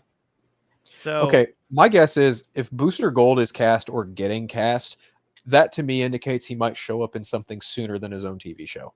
But that's literally it, and only on the assumption that he were to be cast early. I feel like if he was going to show up in anything, it would be in Peacemaker Season 2. Okay, it's either that or maybe Superman. Maybe. But that's Maybe. a big maybe. But that have to be like a quick cameo or like something on a screen or I don't know. I don't know. I heard a name for Booster Gold, but I'm not at liberty to say who. So, yeah. Believe me, the name I heard is one no one is expecting. Really? Yep. Ryan Reynolds. Keanu Reeves. Nope. Keanu Reeves. You're all way off base. And then I don't care about that. Then we had this. This is the first look at the Daily Planet logo in James Gunn's Superman. Is it? Yes. There it is. Apparently, yeah. There it is. Bestseller Daily and Planet. favorites. What does So- it work for? Audrey, did you see that apparently there's a rumor stating that Gunn's Superman movie might be set in the 1970s? I've heard of that. I don't believe it though. It doesn't make. I don't believe it either, and I feel like that might have stemmed purely from the logo of the Daily Planet. Yeah, shown 'cause in that looks picture. old school. Even though Right. it wouldn't make any sense for it to be a period piece. In It the wouldn't. 1970s, there wasn't much. There weren't many businesses open. Well, 7 but days a week. Glenn Powell has already said that he does not want to be a Booster superhero. Gold. Yeah, he he said he wouldn't want to do any superhero except Batman, which I found hilarious. He was I in, know. he was in a pretty good movie. I saw what Hitman. Top Gun. Oh, the Hitman. Yeah, Just Hitman came by out. Richard I Linklater. liked it all the way until the end. I thought the end just kind of fell flat, but I everything want to before watch it. that I was really want great. to watch it, but I haven't seen it yet. The tension was great until a certain Until character that, dies, until and it then wasn't. it kind of falls apart. But James other than James Gunn sets It's the good. record straight. If Matt Reeves' The Batman trilogy is getting canceled, he responded with, "Of course not." And so, the reason why I want to talk about this is that I'm so sick of people saying, "I think it's going to get canceled. They're going to cancel the Batman." Well, they're Why going to would they cancel it the right after they Batman? get rid of Kathleen Kennedy. I fucking Yeah, hate that exactly, right? So much. I hate that narrative so much. Oh, It's they're going to so cancel it. stupid. Or the even dumber one, oh, they're going to fold it in the DCU and Andy Muschietti's Batman film's not going to happen. Like, are you people fucking deliberately dense? What? No, that's absolutely not going to happen. There's no fucking way. Okay, so hear me out here for a second. Yeah, if they do that, that's the end. Real Like quick. after the Penguin, you're done. Real quick, Sean. Yeah, Andy go ahead. Boucher writes, Go ahead, Sean. people have to realize that Matt Reeves takes a long time with the sequels. He did this with the Planet of the Apes movies. He did. He absolutely did. Movies, he only did one. No, he did two. Two. did He did two. two of them. He did two. God, Ryan, dumbass. Go ahead, Sean. So I'm not gonna sit here and say, yep, it's getting canceled. All I'm going to say is anything's possible. And I say that from this perspective. Say it to her face. Say it to her face that Anything's you think is going to cancel. It's not going to happen. No, hear me out. Hear me out. This I'm movie did not- $900 hear me million. out. Why would Hear it me cancel? out. Hear me Okay. out. Hear me out. How dare you? All I'm saying is we've been hearing a separate rumor for quite some time about WB or DC or whatever getting sold, getting bought. All I'm putting out there is we all have an understanding that when new ownership comes in, new executives, new heads of whatever come in, they tend to want to do their own thing. They tend to want to put their stamp on whatever they want to do and drive direction the way they want to see it and the way their shareholders are pushing them to see it, right? We've seen WB for I don't know how long now, their stock tanking. I mean, it's recovered slightly, but it's more so been going down. I'm not saying this will get canceled. All I'm saying is you never know when someone new comes in as far as ownership wise and says, listen, I'm done with this. I don't want to do this. And I'm not saying we'll have a Batgirl situation where the film is completed and then they just say, nope, shelve it. We're never releasing it. I'm not saying that either, but it's never out of the realm of possibilities that when you have a new ownership or studio execs come in, that something could happen. That's all I'm going to say. You could also argue, too, that it's not out of the realm of possibilities that the Snyderverse will get restored. You know what I mean? It's kind of like, I get what you're saying, dude, but like, if they okay, that's that. No. If they Hold on. cancel, No. If I'm they not gonna cancel know. Batman, No, I will be pissed. No, I'm not. I would be upset too. I enjoy the first one. I really like the first happy one. Superman Day. By All the way. you cannot It's Superman compare Day, yeah. new ownership of a company coming in wanting to make changes as they see fit with their money and the shareholders' money versus a continuing a film series with actors, directors, and producers who have all moved on with their careers and have many have expressed they have no desire to come back and continue that story. So I don't think ownership versus an actor doing more movies that they don't even want to do anymore. I mean, even Ben has come out and said after The Flash, he is done. He does not want to come back and revisit this again. And I think even if Zach called him up 3 years down the road and said, hey, you want to come do Justice League 2? I mean, would we really want to see that? I mean, it would not be what I think we would all be expecting when you have all these aging actors trying to come back into these roles. It'd be Michael Keaton in The Flash. Yeah, over 10 years later. And that's you know what's funny? That would be the comparison as well. People would look back on that and say, well, look what happened with Keaton. They've tried bringing him back and everyone thought he was going to either save the Flash or be a big component of the Flash's success, and it wasn't. Right. But Again, I'm not saying it's going to get canceled. I don't want to see it get canceled. I want to see I just don't think it's play going to out. I just don't think it'll happen. And I don't either. I I'm just saying either. new ownership could come in and, and We gave you a link. Yeah. Gave you a link. You bitch. Creature Commandos is going to That's getting canceled in December. Yeah, I know. Creature Commandos is coming out in December. That'll be the first one of the first DCU projects. You would think something like this would come out in somewhere in like late September, October, given the material that's being released, I know. right? It's Like not you till would think. December. Like what? Right? Like, hey, guys, want to watch Creature Commandos while we open up our gifts on Christmas? Yeah, sure, Dad. Why not? And then supposedly, according to the ANSI panel, whatever, some characters from Creature Commandos will appear in Superman. Okay. Here's some more images from the set of Rick Flag Superman. Sr., if I had to guess. So Reeves Avenue Bookstore, Christopher Reeve. Plan. Well, it could be George Reeve. There was a Daily Planet picture again, a much more clear image. And there's some What more does shit. that say? What's that sign say? Televisions, hi-fi stereos. That's another thing too. Look at you haven't seen hi-fi That's stereos true. in a That while. is true. But that looks fake. This looks fake. I mean, it's a set. It's supposed to be fake. No, I mean, it looks fucking. Tim fake. Meadows has been cast as Argus agent Langston Fleury in Peacemaker season 2. So welcome Tim Meadows to the DC universe. Okay. Yarp. And then Superbad director Greg Motola will be directing a few episodes of Peacemaker season 2. I'm a big fan of Superbad. I think it's a good movie. Me So too. he'll be directing some episodes of that. And here's James Gunn and him saying, "Yo, we're buddies." Yeah, I'm. It's funny because like I think Andre and Andre probably definitely more than me, probably more inclined to watch Peacemaker season 2. But like, you've got Rick Flag Sr. coming back. You got the guy who directed one of my favorite comedies. I'm just like, I really don't want to watch another season of this, but there are elements of this season that I'm like, all right, I may just give it a watch because there are things in it that I enjoy the work being done by the people involved. Be the best way to say it. Okay, so because today is Superman Day, I thought it'd be a good idea to do something in the vein of Superman to kind of, celebrate Superman. Sure. Superman.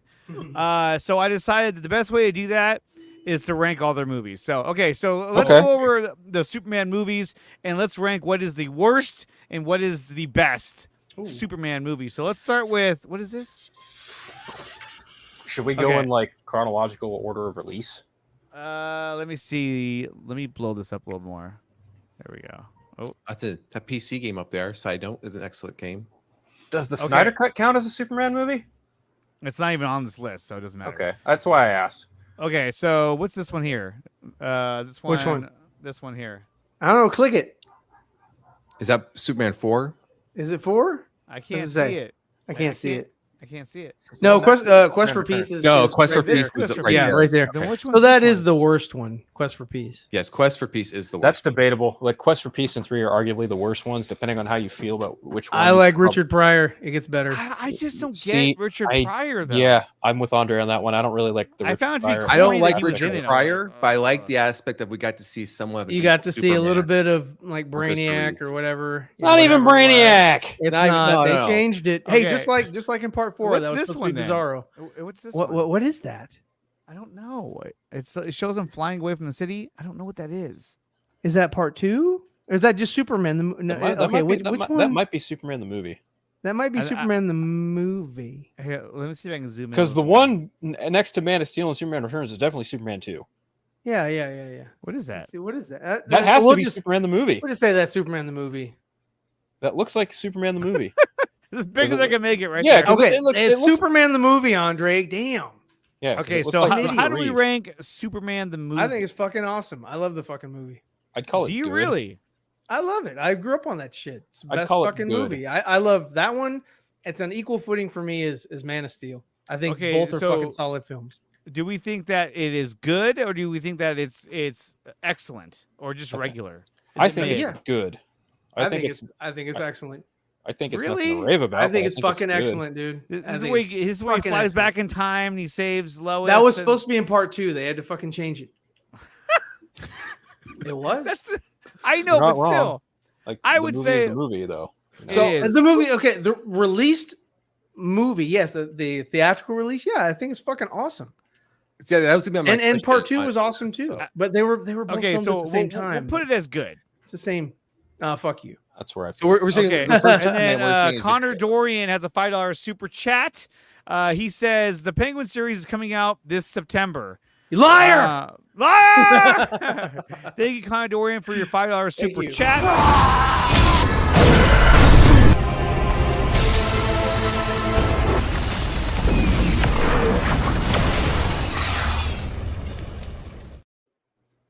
And speaking of that, let's move on to Superman Returns. I almost was want to say bad. regular, but it was bad. The only thing that was good about it was him. Yeah, Brandon Routh. is doing I- a good I- thing in it. Kate I- Bosworth was a horrible She was a casting. horrible Lois Lane. I have a Yeah. point of clarification though, just real quick on What? these movies. So specifically for the Superman 1 and 2, are we talking about theatrical? We're Are we- talking are- about no, hear me out. choreography. Are we thinking with Superman 1 like the special edition? We're talking about the TV lighting. version. I mean, all the stuff that And then when you get to 2, is it the Donner cut or the Lester cut? correct, right? Because otherwise that would Uh, sway some. I think would if say I in say the all vein- theatrical releases because you have Okay, to be okay. you can't be biased. okay, so Okay, so Superman Returns, I would That's say it's bad. Bad. bad. Bad. It has a really cool scene when he saves the shuttle. Badass scene. And then after that, It's an just- airplane, Andre, but that's okay. Well, the shuttle was attached to it. and It was that attached flies to off. it. He actually was. They were throws it fine. off. They were Yeah, fine. they were like, "Thanks, They were Superman, okay. thanks." It was the 80 other people that were falling to their death. Yeah, Lois and the rest of them. Okay, well, and everyone watching at home, what do you guys think? Is Superman Returns bad, or is it regular, or is it the Let's hear worst? from the audience. Let's go to the lifelines. He's like Superman. Superman. Yeah, thanks a lot. There we go. Anthony. There we go. Welcome. Okay, thanks for He's your like, input. you know, it's Superman Day. That's one. Let's phone a friend. Phone a friend. Yeah, If let's no one phone a replies in friend. the next 2 seconds here, I'm gonna move on. Okay, so we're gonna go with Superman Returns as bad. It's a bad Yeah, movie. that's bad. where I'd put it. Bad. And not only that, but the concept. The return is the worst. It was So boring. It was just a bad story. Is it worse than After- Quest for Peace? Let's just ask that Quest of question. Peace was just a mishmash, fucking edit nightmare. That wasn't the question. Canon Films. Wasn't That's all It you was need to Canon say. Films. Canon They Films. spent all their fucking money on Masters of the Universe and not on fucking Chris Reeve's movie. That's So would Fuck you them. say that this should go to worst? Right next to it? No. No. No. They The should production share a value chair of Superman together? Returns outweighs yes. the production value of Superman Returns outweighs that of the production. I don't value. think Andre should be in charge of moving this stuff around. God, get out of here. His bias fucks everything. What? I mean, he's right. That's The weird. Quest for Peace is at least fun. I saw it in the theater as a kid. I Eh. loved it. But Oh I was a yeah, kid. you know what? I know what you love most about it was fucking Lenny, Lenny Luthor, John Yeah. Cryer, Yeah. John Cryer, Cryer. yeah. John Cryer, yeah. He had that horrible accent. Oh no, and that really awful and that mohawk. horrible yeah. car. Yeah, Remember the car with the speakers that looked like Oh, fucking God. horns? That Yes. car was awesome.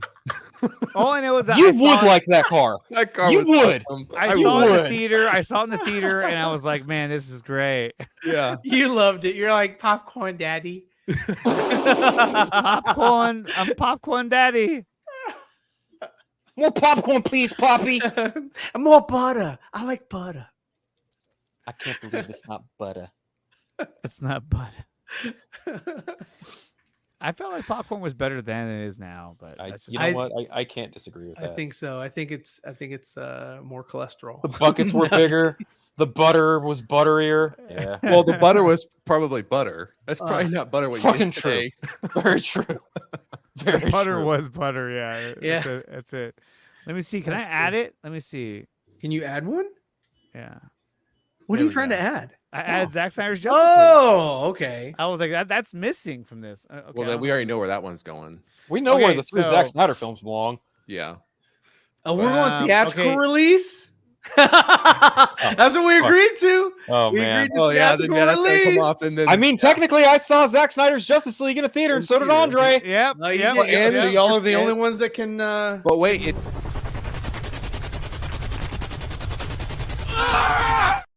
it's not the same film. It's a completely different film. It Yeah. is. It's a completely different. then- and that one should be on here too. Here's the thing. It'd be with Then- Quest for Peace. Do we Here's do the the ultimate thing. edition of BVS too? Absolutely. You'd have to, That's and the you'd have only to do the version that Donner exists. cut too. The thing is, neither of those were theatrical released. I would say Yeah, this. you're right. When it comes to Superman 2, I would just say in the vein of Superman 2, just for however you see it, that's how we rank it. You know what I mean? Like, I slot it as regular personally.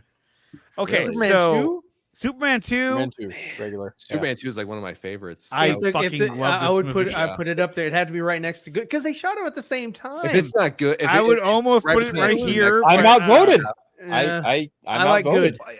I think what good. it is I'm too for me outvoted. was that I did not see a superhero fight in a city done Yeah. better until we got to Man of Steel.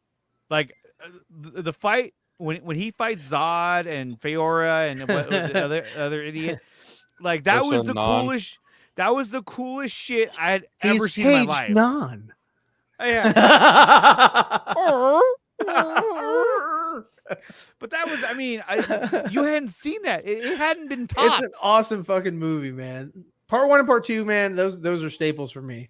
But yeah, I mean, I'll go with good. I'll go with good. I would almost say excellent, but there's some parts that are really campy. But I think in terms of like my, Mhm. My childhood, Superman 2 is, oh man. I would, to be honest, I would watch Superman 2 more than I would watch Superman 1 just because Superman 1 was just Oh, absolutely. it was slower. It was Paced. slower, and not only that, but like for the longest time, even as a kid, like Superman 1 didn't even exist. It was like when we wanted to watch Superman, we watched Superman 2. Like that's like that was the meat and potatoes. Shouldn't that play into the decision though? I mean, if we're gonna sit if we're gonna sit here and say I will watch part 2 more than part 1, then wouldn't we want to? But they're both good. This should go here then. Okay, that doesn't make it regular. I'd rather. It's still I'd go the other way. I'd rather watch Fleischer Studio Superman over any of the Donner films personally. Oh, okay. Well, that's not on the list. Okay, so I know. We're not doing animated, and it didn't get a theatrical release. I know.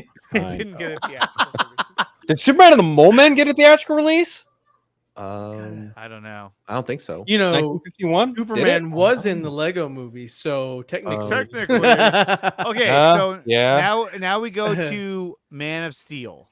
Yes, that's excellent. It's Excellent. It's a flawless film. It's got some parts in it that I do disagree with, but overall, it's a really great film. Overall, it's a near flawless film. I put Man of Steel in the same vein that I put. This is gonna be crazy. In the same vein that I put The Godfather, especially Godfather Part 2, and Empire Strikes Back. So yes, it Superman and the Mole Men was released to theaters on November 6th, 1951. Okay, yep, it sure was. I'm not gonna add that right now. I have not seen that movie either. Choose Files. Choose Files. I have not seen that. Batman vs Superman: Dawn of Justice. Excellent. It has to be regular. It was not as good as Man of Steel. It wasn't regular. It wasn't as good. No, the theatrical release, I didn't think it was. No, good. The Ultimate Edition. Ultimate Edition would be good, not excellent. Excellent for me. Excellent for me. Excellent fucking movie. The Do You Bleed line will always be my favorite line. Oh yeah. Yep. That's always gonna be my. You can't convince me otherwise. I'll die on that hill. What's up, Antonio? Well, also, you know, there's also the whole line of like no one stays good in this world, Lois. But but then there's this conversation with Jonathan Kent atop the ice mountain. Like all of that was fucking spectacular. Absolutely agree. But for me, since this was like the first conversation of these two iterations face to face having, and the fact that Superman is trying to pretty much put him in his place, and Batman's like, "Fuck you. Do you bleed? Okay, we're gonna do this." That was one thing that I did not like about it was you can't fucking say something. So is that I didn't like that the Fortress of Solitude was in his head. No, it was a scout ship. No, that wasn't the Fortress of Solitude. No, Zach's been. He did say it was in his head. Huh? Yeah, and I didn't Zach like said that. The Fortress of Solitude was more internal than it was external, and I can appreciate where he was going for with that. Yeah, but it's pretty clear James Gunn's probably going to bring. He's going to have the fucking huge ass key. He's going to go full ice crystal. Yeah. They've already brought back the 78 Frozen style. They brought that back to 78 setup for it. So Elsa's going to be the one who creates it. Oh, good Lord. Okay, but I mean, when you look at these two films, right?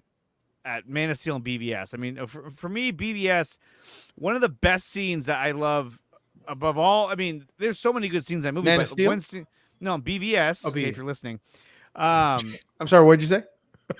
Is when pay the fuck attention, old man. Is when Bruce Wayne is talking to Alfred in the Batcave, and he's talking about how bring me my slippers. No, he's like, you know, when they're having a debate about going to war with Superman. That to me was one of the best scenes I've ever seen. Anything in DC. I fucking love that scene. Okay, for me, I think hands down the best scene for me between Bruce and Clark is just that the very first meeting between Bruce and Clark at Lex's gala, that's a good and scene. them having that conversation of like, you know, every time your hero saves a cat out of a tree, you write a puff piece editorial about an alien, and fucking Clark goes, you know, most of the world doesn't share your opinion, Mr. Wayne. And then Bruce goes, well, maybe it's the Gotham City me. Maybe it's just some kind of bad history with freaks dressed like clowns.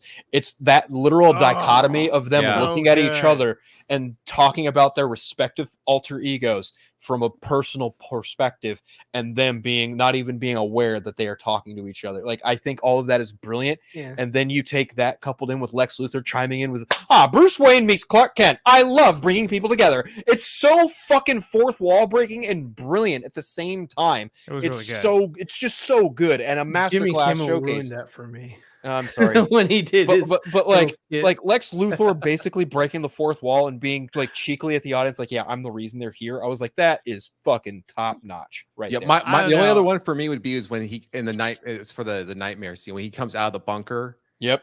And then looks out over and sees like the convoy coming towards him. That to me is Well, then there's also like the Omega symbol too, with signaling dark side. Yep. Right.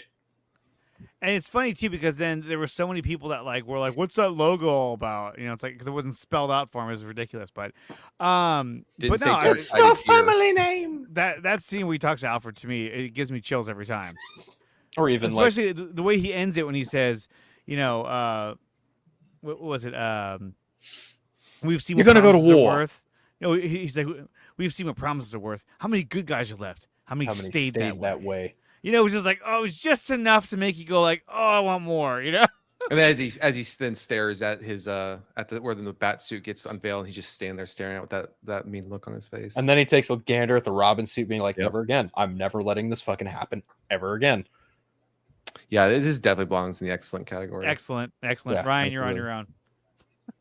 Oh, Go enjoy. Go it's enjoy it's Superman good. Returns. He's like, Andre shouldn't have control of it. It's If he goes, good. Ryan, this is what Ryan would do. He'd be like, Oh, damn. bad. No, He's like, I think that Superman 2 pushes it. I think Man of Steel trumps BVS, even the Ultimate Edition. Okay, wait. Now, And for that, Ryan should be have to go watch Superman. Quest 4. for Peace. Quest for Peace. That's the But- point. but Go watch Quest I for own Peace. it. I'll watch it. You know what, dude? I'll watch it after I've watched the other ones, of course. And then But he's convinced I do his wife watch it. he needs to alter their car to look just like that from the movie. Oh yeah, yeah. But no, I mean, after we've said all this, do you still believe Superman Returns should be bad or should it just be regular? Oh my god. I think it's Wait, almost I've regular. moved on. I've moved on. I hated his suit, Superman by the way. Returns.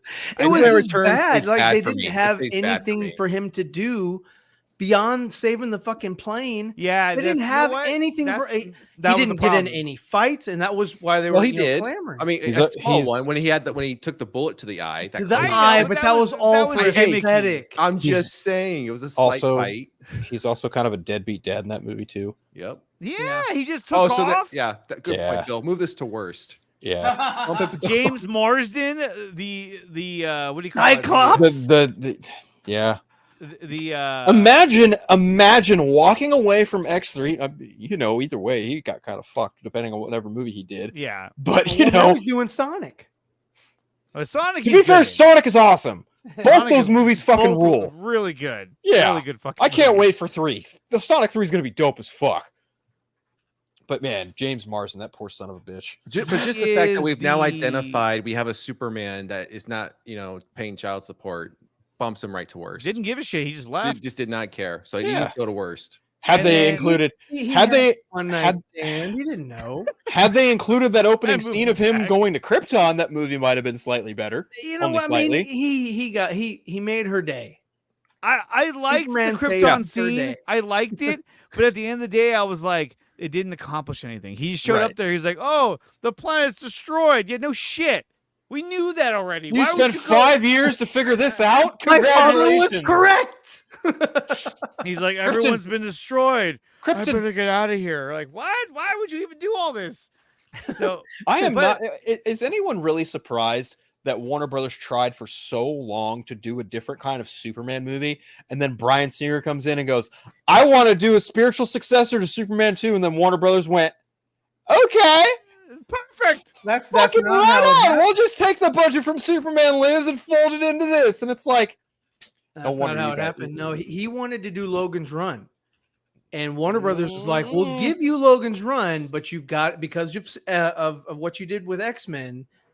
We want you to do Superman Returns, and we want you to make it in the vein of Donner, and we also this one they had to go and talk to the fucking the Brandos about using their dad's image, and they gave him some money because they were at the Warner Brothers was at the end of their contract with the Siegel and Schuster, and they needed to have a Superman movie in production before whatever year. So that all came that's how it all fucking happened with Superman Returns, and that's why it was fast tracked, and that's why it was a horrible story, and that's why it there was no care. They just they were like, no, we got to get this shit out because They don't care. They don't care. We got to keep the name. We got to keep the IP. So okay, so I I'll call moved that, but Returns okay. to the shit story back to worst. Okay, Passionate about. and then obviously there's Zack Snyder's Justice League. I'll just put it right there. Excelente. Excellent fucking movie.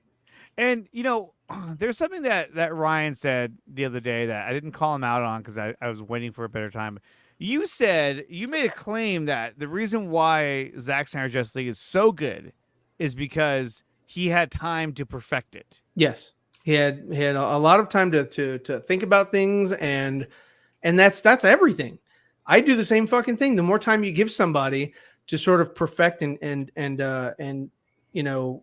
craft whatever it is that they're working on, yes, it's gonna usually it turns out to be a better product than when you're on a time crunch. That's not his fault. So you're saying Blade's going to be a masterpiece? No. Yeah, That's Blade will you win already every said award. that. That's just, Yeah. you already said that's just like Flash, in that it keeps changing hands and shit.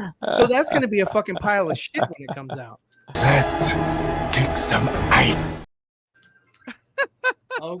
Okay, Andre. I'm, yeah, keep trying I'm to not cut me off I'm not before. gonna fault Okay. Zach. I'm not gonna fault Zach or anyone involved because they were given more time because the studio. I don't was dumb fault him. enough I just say that, you know what, if his theatrical release of Justice League would have been vastly different because he would have been under more time, more of a time crunch, but also he would have had other people telling him, hey, add this, take this out, whatever. It would have been a different product. And we probably would have got the fucking Ultimate Stephen Edition. Stephen We would've got- Neeson. and we would have gotten an ultimate edition of. You that would have gotten an movie. ultimate edition, And but it wouldn't have been the same Snyder cut. It would have Dude, been something I'm a little telling bit. you It wouldn't have guys. been. You wouldn't have had the Steppenwolf that he had because he was already on board with the other one because they made him do it.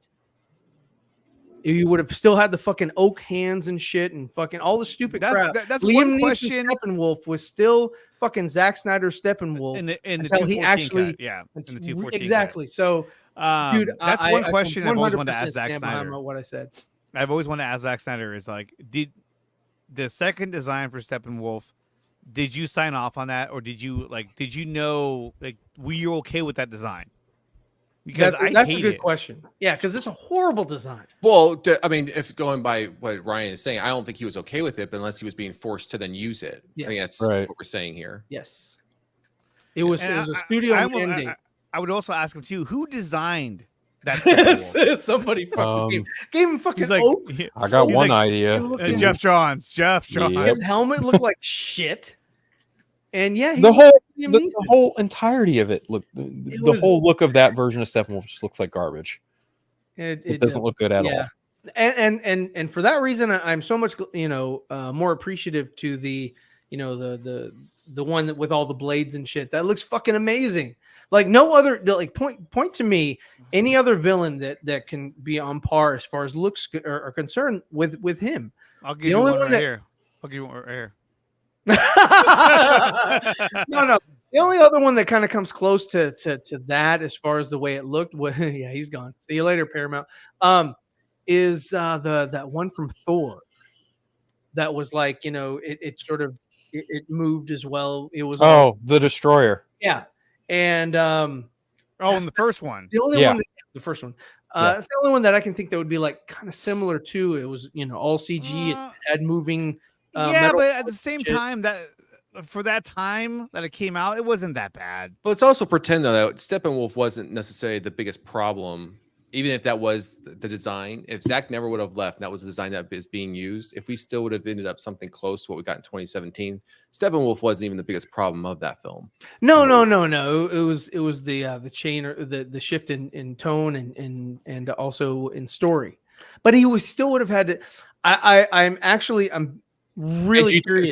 So real quick before you finish that thought, because I want you to add this into what you're getting ready to say. Do you think he then also would have been forced to remove as much Cyborg as we didn't get, or do you think we still would have gotten just as much Cyborg? Because if you look at the trailers that were originally released back then, Mhm. we saw a lot of the Zack Snyder Justice League footage in those trailers. There So would have been intent it would have been in- less cyborg than what we got No, in no. in the Snyder cut, but it would have been more than we got in the theatrical release of It would have been Justice more League. cyborg. It would have made he would have had it to where the story would have been there and made more sense, It would but have been they a would little have more consistent. trimmed him Yeah. down a little bit.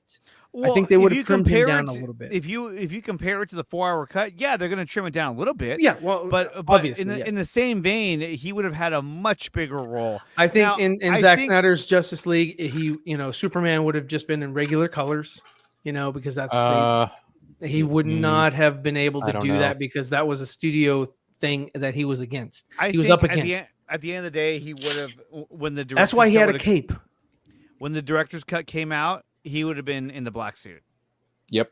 Oh, Yeah. No. The director's cut, sure, but the theatrical release. Honestly, I think Oh, the smartest God, thing. looks like a Look brain. at that. The smartest Yeah. thing he did was exactly what he did with Rebel Moon. He shot 2 versions of the same movie on that budget. He shot what he wanted, and then he shot what the studio Sure. wanted. Sure, And even then, the I agree. studio was dumb enough to be like, "Oh, this doesn't fucking work. We can't have an angry Well, black man at the center of our movie." Blah blah I blah. think, blah. You know, I think the reason why he shot it, maybe one for doing a director's cut, but also like when he would put the assembly cut together for them to watch, that they would see, oh yeah, that doesn't really work, that doesn't make sense, and be like, well, hey, I got this other footage this alternate take that I took. yeah. But you here's know, the and- fucked up thing: he never even showed his assembly cut to anybody. Yeah. On the, Well- on the studio side, well, he that's didn't even get to show that. But you also had the studio at that time in 2016, 2017 drinking a lot of Marvel Kool-Aid. So that Well, didn't yeah, help sure. either. They still drink Marvel Kool-Aid. That's why No, I fucking get James it, Gunn but- has the job. No, I Yeah, get that. I understand that, but I'm talking about what was happening in 2016, 2017 with Marvel when we weren't we were actually getting somewhat successful content, right? Because we can all agree we have before that lately it hasn't been that successful. So, but we're talking about 7 years ago, they were trying to keep up with Marvel, which was This why is they a were good making a lot point. of changes they were making. I don't Yeah, think I Martian agree. Manhunter would have been at the end of the movie. I think. No, I don't think. No, Yeah, I don't no. think. No, it would have been Green Lantern. He would have would've- been in like the Martha Lois scene, definitely. Yes, he would have But- been in that scene, but it would have would've been been John Green Lan- Stewart, Green yeah, Lantern, would've and been who Green knows if that if it probably wouldn't have been Wayne T. Carr. It would have been somebody else. No, it wouldn't have been Wayne. Wayne was Because- a suggestion from Ray, Yeah, and that was only after he got the go ahead for the Snyder Yeah, for his cut. it would have been the Green Lantern. It would have been John Stewart because you get introduced to Hal Jordan Mhm. in the Nightmare movie. Part Yeah. 3. Yeah, that's when you meet Hal Jordan, and then later on, But that's you see them that's both that's together. actually kind of interesting because he didn't even cast anyone for that role in a movie that he had already shot. He hadn't finished it yet. That was one of the last things he needed to do before he stepped away. Mhm. And he knew it was going to be a green screen scene. No, it couldn't have been green. Oh God. I think it was Okay, so probably in the blue. same vein of Zack Snyder, let's also go to some more breaking news about Ryan's favorite film. Wait for it, Rebel Moon. Okay, so the director's cut of Rebel Moon has fully been announced, and this is what we got. Let me pull this up a little bit. So we got Chapter 1, Chalice of Blood, Chapter 2, Curse of Forgiveness. Yep. They have completely different names. I was like, whoa, what? And here's some of the shots that we did not see in the theatrical. Yeah. So there's Jimmy. That's a Jimmy. This is when he's meeting a bird. This shot here, where I wondered what the story was behind this when it opened its eyes, the computer, and then now you see it actually stands up. So it's like a living AI computer that controls the starship, which I think is really cool. And I knew there was more to this scene. There had to have been. Because right when you saw the eyes open in the theatrical cut, I was like, okay, there's something to that. I don't know what it is, but there's something to it. And you can see there's a lot more to it. It literally stands up. And then you got this scene here where this is the guy from The Princess Bride, and he's saying, he's cheering on everybody. Barry Elwes. Yes. Hamburger, And cheeseburger. hamburger, cheeseburger. And so that comes out August 2nd. So you're gonna get both of them on August 2nd. I also saw today that there's a little official teaser for Twilight of the Gods with a date, like September 19th. Yeah, I was gonna Yeah. show that next. Yeah, okay, cool. And then here's some more information on what's on Netflix. The runtimes. Chapter 1 is 3 hours and 21 minutes. Chapter 2 is 2 hours, almost 3 hours, 2 hours and 50 minutes. A combined 6 hours and 21 minutes of Rebel Moon. Damn. Can't wait to hear the internet bitch about the length of the runtime there. But this is chapter 1, chapter 2. So this is part 1 and part 2 that we just saw already. But now Right. it's a longer version of it. At first, when I first read this, I thought this was the director's cut for part 1, and they broke it in 2 parts. I was like, holy fuck! I was like, it's a long ass movie. But no, this is both parts. So that's really cool though that we're getting extended cuts of these films, and I hope they pay off because I wanted more story, and I think that's what we're gonna get with these, which is really, really cool. And then you got this. So Twilight of the Gods is coming out, and there is a trailer for it, which I'm trying to find right now. It should be hitting. There it is. We might get hit with this one, but whatever. Okay, so here is a trailer for Twilight of the Gods. Ryan, make sure you're paying attention. Gotcha. Welcome to Hell's Door.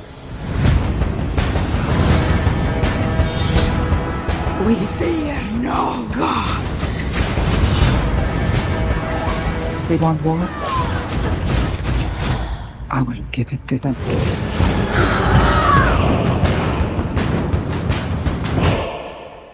That looks badass. It looks like the Clone Wars animation. You know, what is that one? Samurai Jack? Or... Yeah, Samurai Yeah. Jack. Yeah, That's exactly what I same- thought. It's same Samurai Jack. Same people. I really liked the Samurai Jack Clone Wars. I thought it was cool. Oh no, it was Yeah. great. It was like Dope. there was hardly any dialogue, and Yeah, it was like I thought it was and then fucking cool. I was like, run this is or something badass. or whatever. I like Dredge. What was his name? I think Does this is Dredd. cool.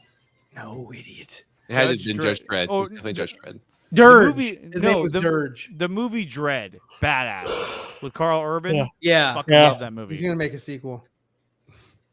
That's what they always say. But They always, yeah, that was been. Dread, okay. Dread is a movie that when I first watched it, I thought, okay, this is gonna be crappy, and I watched it, and I was like, dude, this is fucking It cool. was great. It was way better than the fucking Sylvester Stallone. Sylvester thing. Stallone. Of course, I mean that's not saying. Yeah, much, that bar though. ain't very high, but yeah, Dread No, it knocked was it out of the not park. very high. It was one of Andre's favorite movies of the year. Loved it. Yeah, Loved it. Yeah, Snyder. Dread was great. I love Dread. Dread's a pretty Snyder. solid movie. So there we go. Twilight of the Gods coming out this September, and we got Rebel Moon Part 1 and Part 2 extended, which I'm shocked that they're releasing both at the same time. I'm not. Good. I actually think that's a smart idea. No, I It like was. it it's because very you, smart to you can call watch them the different whole names thing. Yeah. so that you don't, there's no confusion or anything like that from anyone. Like, okay, well, these are different titles or subtitles or whatever. So, the person like scrolling or coming across it can say, hey, you know what? There's a difference. What's the difference? So it's not just Tell like me the difference. Rebel Moon Extended Edition. Well, unless they learned instead of doing the first two the first time, now they're just going to give you both, right? Doing two different separate releases. They may have said, well, we heard the feedback. We'll just drop them both at the same time. Yep. Oh, I idea. all know Ryan's going to be rushing, taking the day off work to watch these two and then give us his in-depth review. work just like I'm taking a day off work to watch the Acolyte. You know what? I mean, I'm gonna watch these Because you love the originals, the original cuts of Rebel Moon. I mean, they were That was- okay. that was they the were show, they, the it was- originals. It was. the originals. I can't. vampire I'd rather show. watch these because usually with his extended They're versions better, of yeah. movies are better. Yeah. So Yeah. if it was just released, just the first two Rebel Moons, we've already consumed them. I wouldn't purchase them and I wouldn't watch them again. So you haven't revisited them. Then. I haven't watched them again. No, Andre, I haven't had a I desire have. to go sit down and watch them again. I know you have. I've Andre. watched- I know Eh, Phil has. Andre is, I've watched- of course, but I mean, I watched them both. you twice. did. Well, before Yes. we got on the show Twice. today. No, but I'm saying in general, I've seen each one So- twice. Okay, good. But I mean, look, I've seen him, and he's like I've always said, he's a great visual director. I think that visually they're stunning, but the story just didn't. I didn't resonate with it, and didn't connect with it, didn't care. I'd rather watch these, and hopefully it'll be a better crafted story. It's an enriched universe, which I like. but we'll see what happens. And Phil, you said you've revisited them a couple of times, right? Not recently, but yeah, I've watched them. But overall, you've seen them more. I'm with Andre. I've seen them both twice, both Got it. films 2 times. I'm probably going to revisit them again before I watch the R-rated cuts, just so I can see what's different between the two. Got it. I wonder if he's going to do any kind of early showing prior to them being released on Netflix. What do you guys Could think? be. He might. Like, I wonder if he's going to go to Comic-Con this year to promote these, and Twilight of the Gods. To be frank, I don't know. I don't know if Netflix will have presence at Comic-Con this year. Okay, this is a joke. I just want to point this out. I thought it was funny. Oh no. This is from Yara Wayne. This is a joke. Who? She said James Wan's the blueprint. That's funny. She was just kidding. Okay, so he could be at Comic-Con. That'd be pretty cool. I'd be down for that. So would I. But we'll have to wait and see. So Yeah. guys, Yeah, we will. that Because is- did you see? Yeah, you know. yeah, yes, you said it I in the don't. group chat. I don't think Ryan and Sean know though. Yeah, They don't- the two old guys have no idea what you're talking about. Oh, well, I guess I should just let it loose. I'm going to San Diego Comic Con this year, guys. Ooh, Yeah. nice. Yeah. That's awesome, dude. Yeah, So how many days do you get to go? All of them or all days. I got a press badge. Nice. press? Yeah. Nice. Is that for the website that you do the reviews for? Correct. Uh-huh. man. Okay. Nice. Well, good. Congratulations. That's awesome. Yeah, huge things. That's to awesome. Andy I've never Block been for to a picking it San up. Diego Comic Con, so that's Neither have I. that's This cool. will be my first. Yeah. Oh, So your first I'm- time? Yeah, that's first awesome. I've been to Yeah. 8 Comic Con, but only the one here, and it sucked. There's one Sonoma Comic Con basically Yeah. in Sonoma. It's in Santa Rosa. I was like, I could go to that. That's really cool, dude. Yeah. That's really Yeah. cool. Nice. I'm pretty excited. So it'll So be fun. I mean, since all still- the it stuff, says is like Phil is goes to the Hall movies, H Phil goes ever to is that a Comic-Con. thing anymore, or is that not What? the Hall H thing? Is that like not a No, thing anymore? They haven't announced like big name guests yet. So I If don't I had know. to guess, I would hope at least James Gunn, DC will be there. I don't think he will don't be. think he I don't will think him. I don't think he'll be there because he'll be busy shooting Superman. He might. He could pull a Zack Snyder, fly out the cast for a day, and then fly them back to shoot the movie. I don't know. Well, I don't know. I don't know if he shoots the movie on the weekends or not. He might just, fly out for the weekend and surprise everybody. I'm not 100% sure. But, he said last year they weren't going to be at 2023, but maybe this year, 2024. Marvel Studios, on the other hand, I don't know.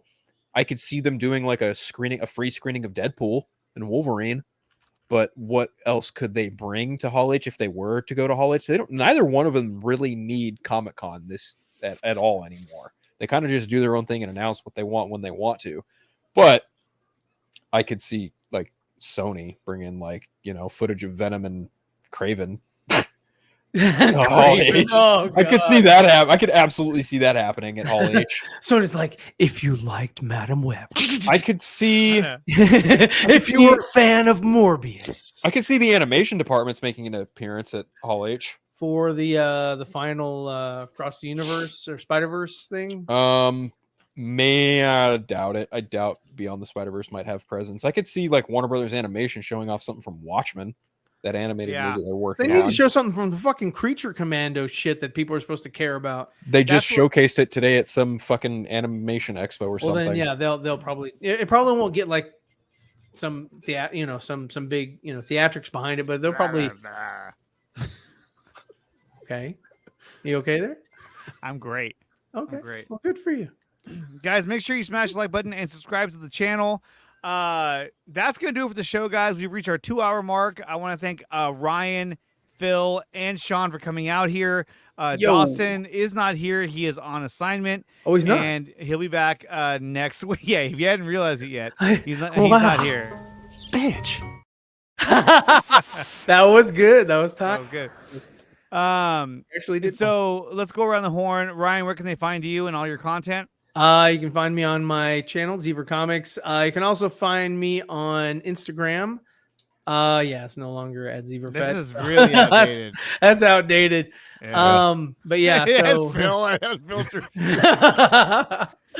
yeah, you can do that, and I would show you guys what I'm working on, but you know, it's on a different computer. But There we go. I'm currently flatting my comic, so that's basically just putting everything in its own category of color for me to add the final effects and everything on. But so I'm having fun drawing my comic. All right, Andre. I'm sorry. Well, I guess I'm done. I couldn't help myself. Go ahead. Go ahead. I'm good. So thank you for joining us on another 4Nerds episode. Okay. We'll catch you next week. Sean, where can they find you? All the social medias tags right there, Nerd Cosa Nostra. But Oh my god. and then obviously don't forget to watch Joker if you haven't watched it today. Yeah. Make sure you watch You know what? We didn't even talk about it, but dude, The Boys. I was gonna leave that to you. I thought Season 4. Yeah. Is it going to be tonight? it's supposed to be tonight, right? So tonight, tune in as we're going to do a live watch party of The Boys season 4. We're going to do episode 1 tonight, and then we'll do episode 2 and 3 tomorrow night. Oh, you're not gonna do it all? Oh, I thought you were gonna do them I'm all not in going like to stay up till succession. fucking 4 in the That was- morning. Like, yeah, that's a change. Wow. Last I heard, we were doing 1 and 2, and then doing. well, I mean, it was Yeah. 1 and 2 we're going to. You Anyway, should do 1 and 2. But anyways, yeah. But again, if you haven't watched Joker, watch Joker. there it is. Yeah, There it tune in for 1 and 2 Phil. tonight. Guaranteed. Oh, well, pretty much everywhere except Twitter, just at unfiltered. You can also catch me on Multiverse of Color reviewing the Acolyte. I'll also be reviewing The Boys as well as House of the Dragon. So I'll be very, Oh, that's very right, busy Sunday. writing House of reviews the for the next- Dragon, the next Sundays. show. Bad. Yeah.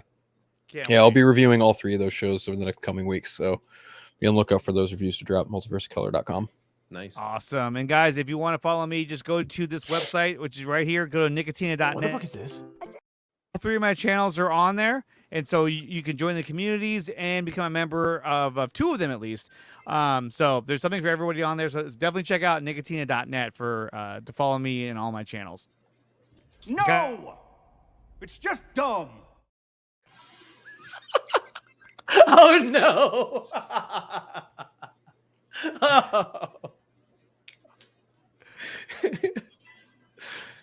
Oh. And check out the Nephilim. And check out the Nephilim. Is it the Nephilium? No, it's actually to pronounce it correctly, it'd be Nephilim. That's what she said. All right, you guys have a good night.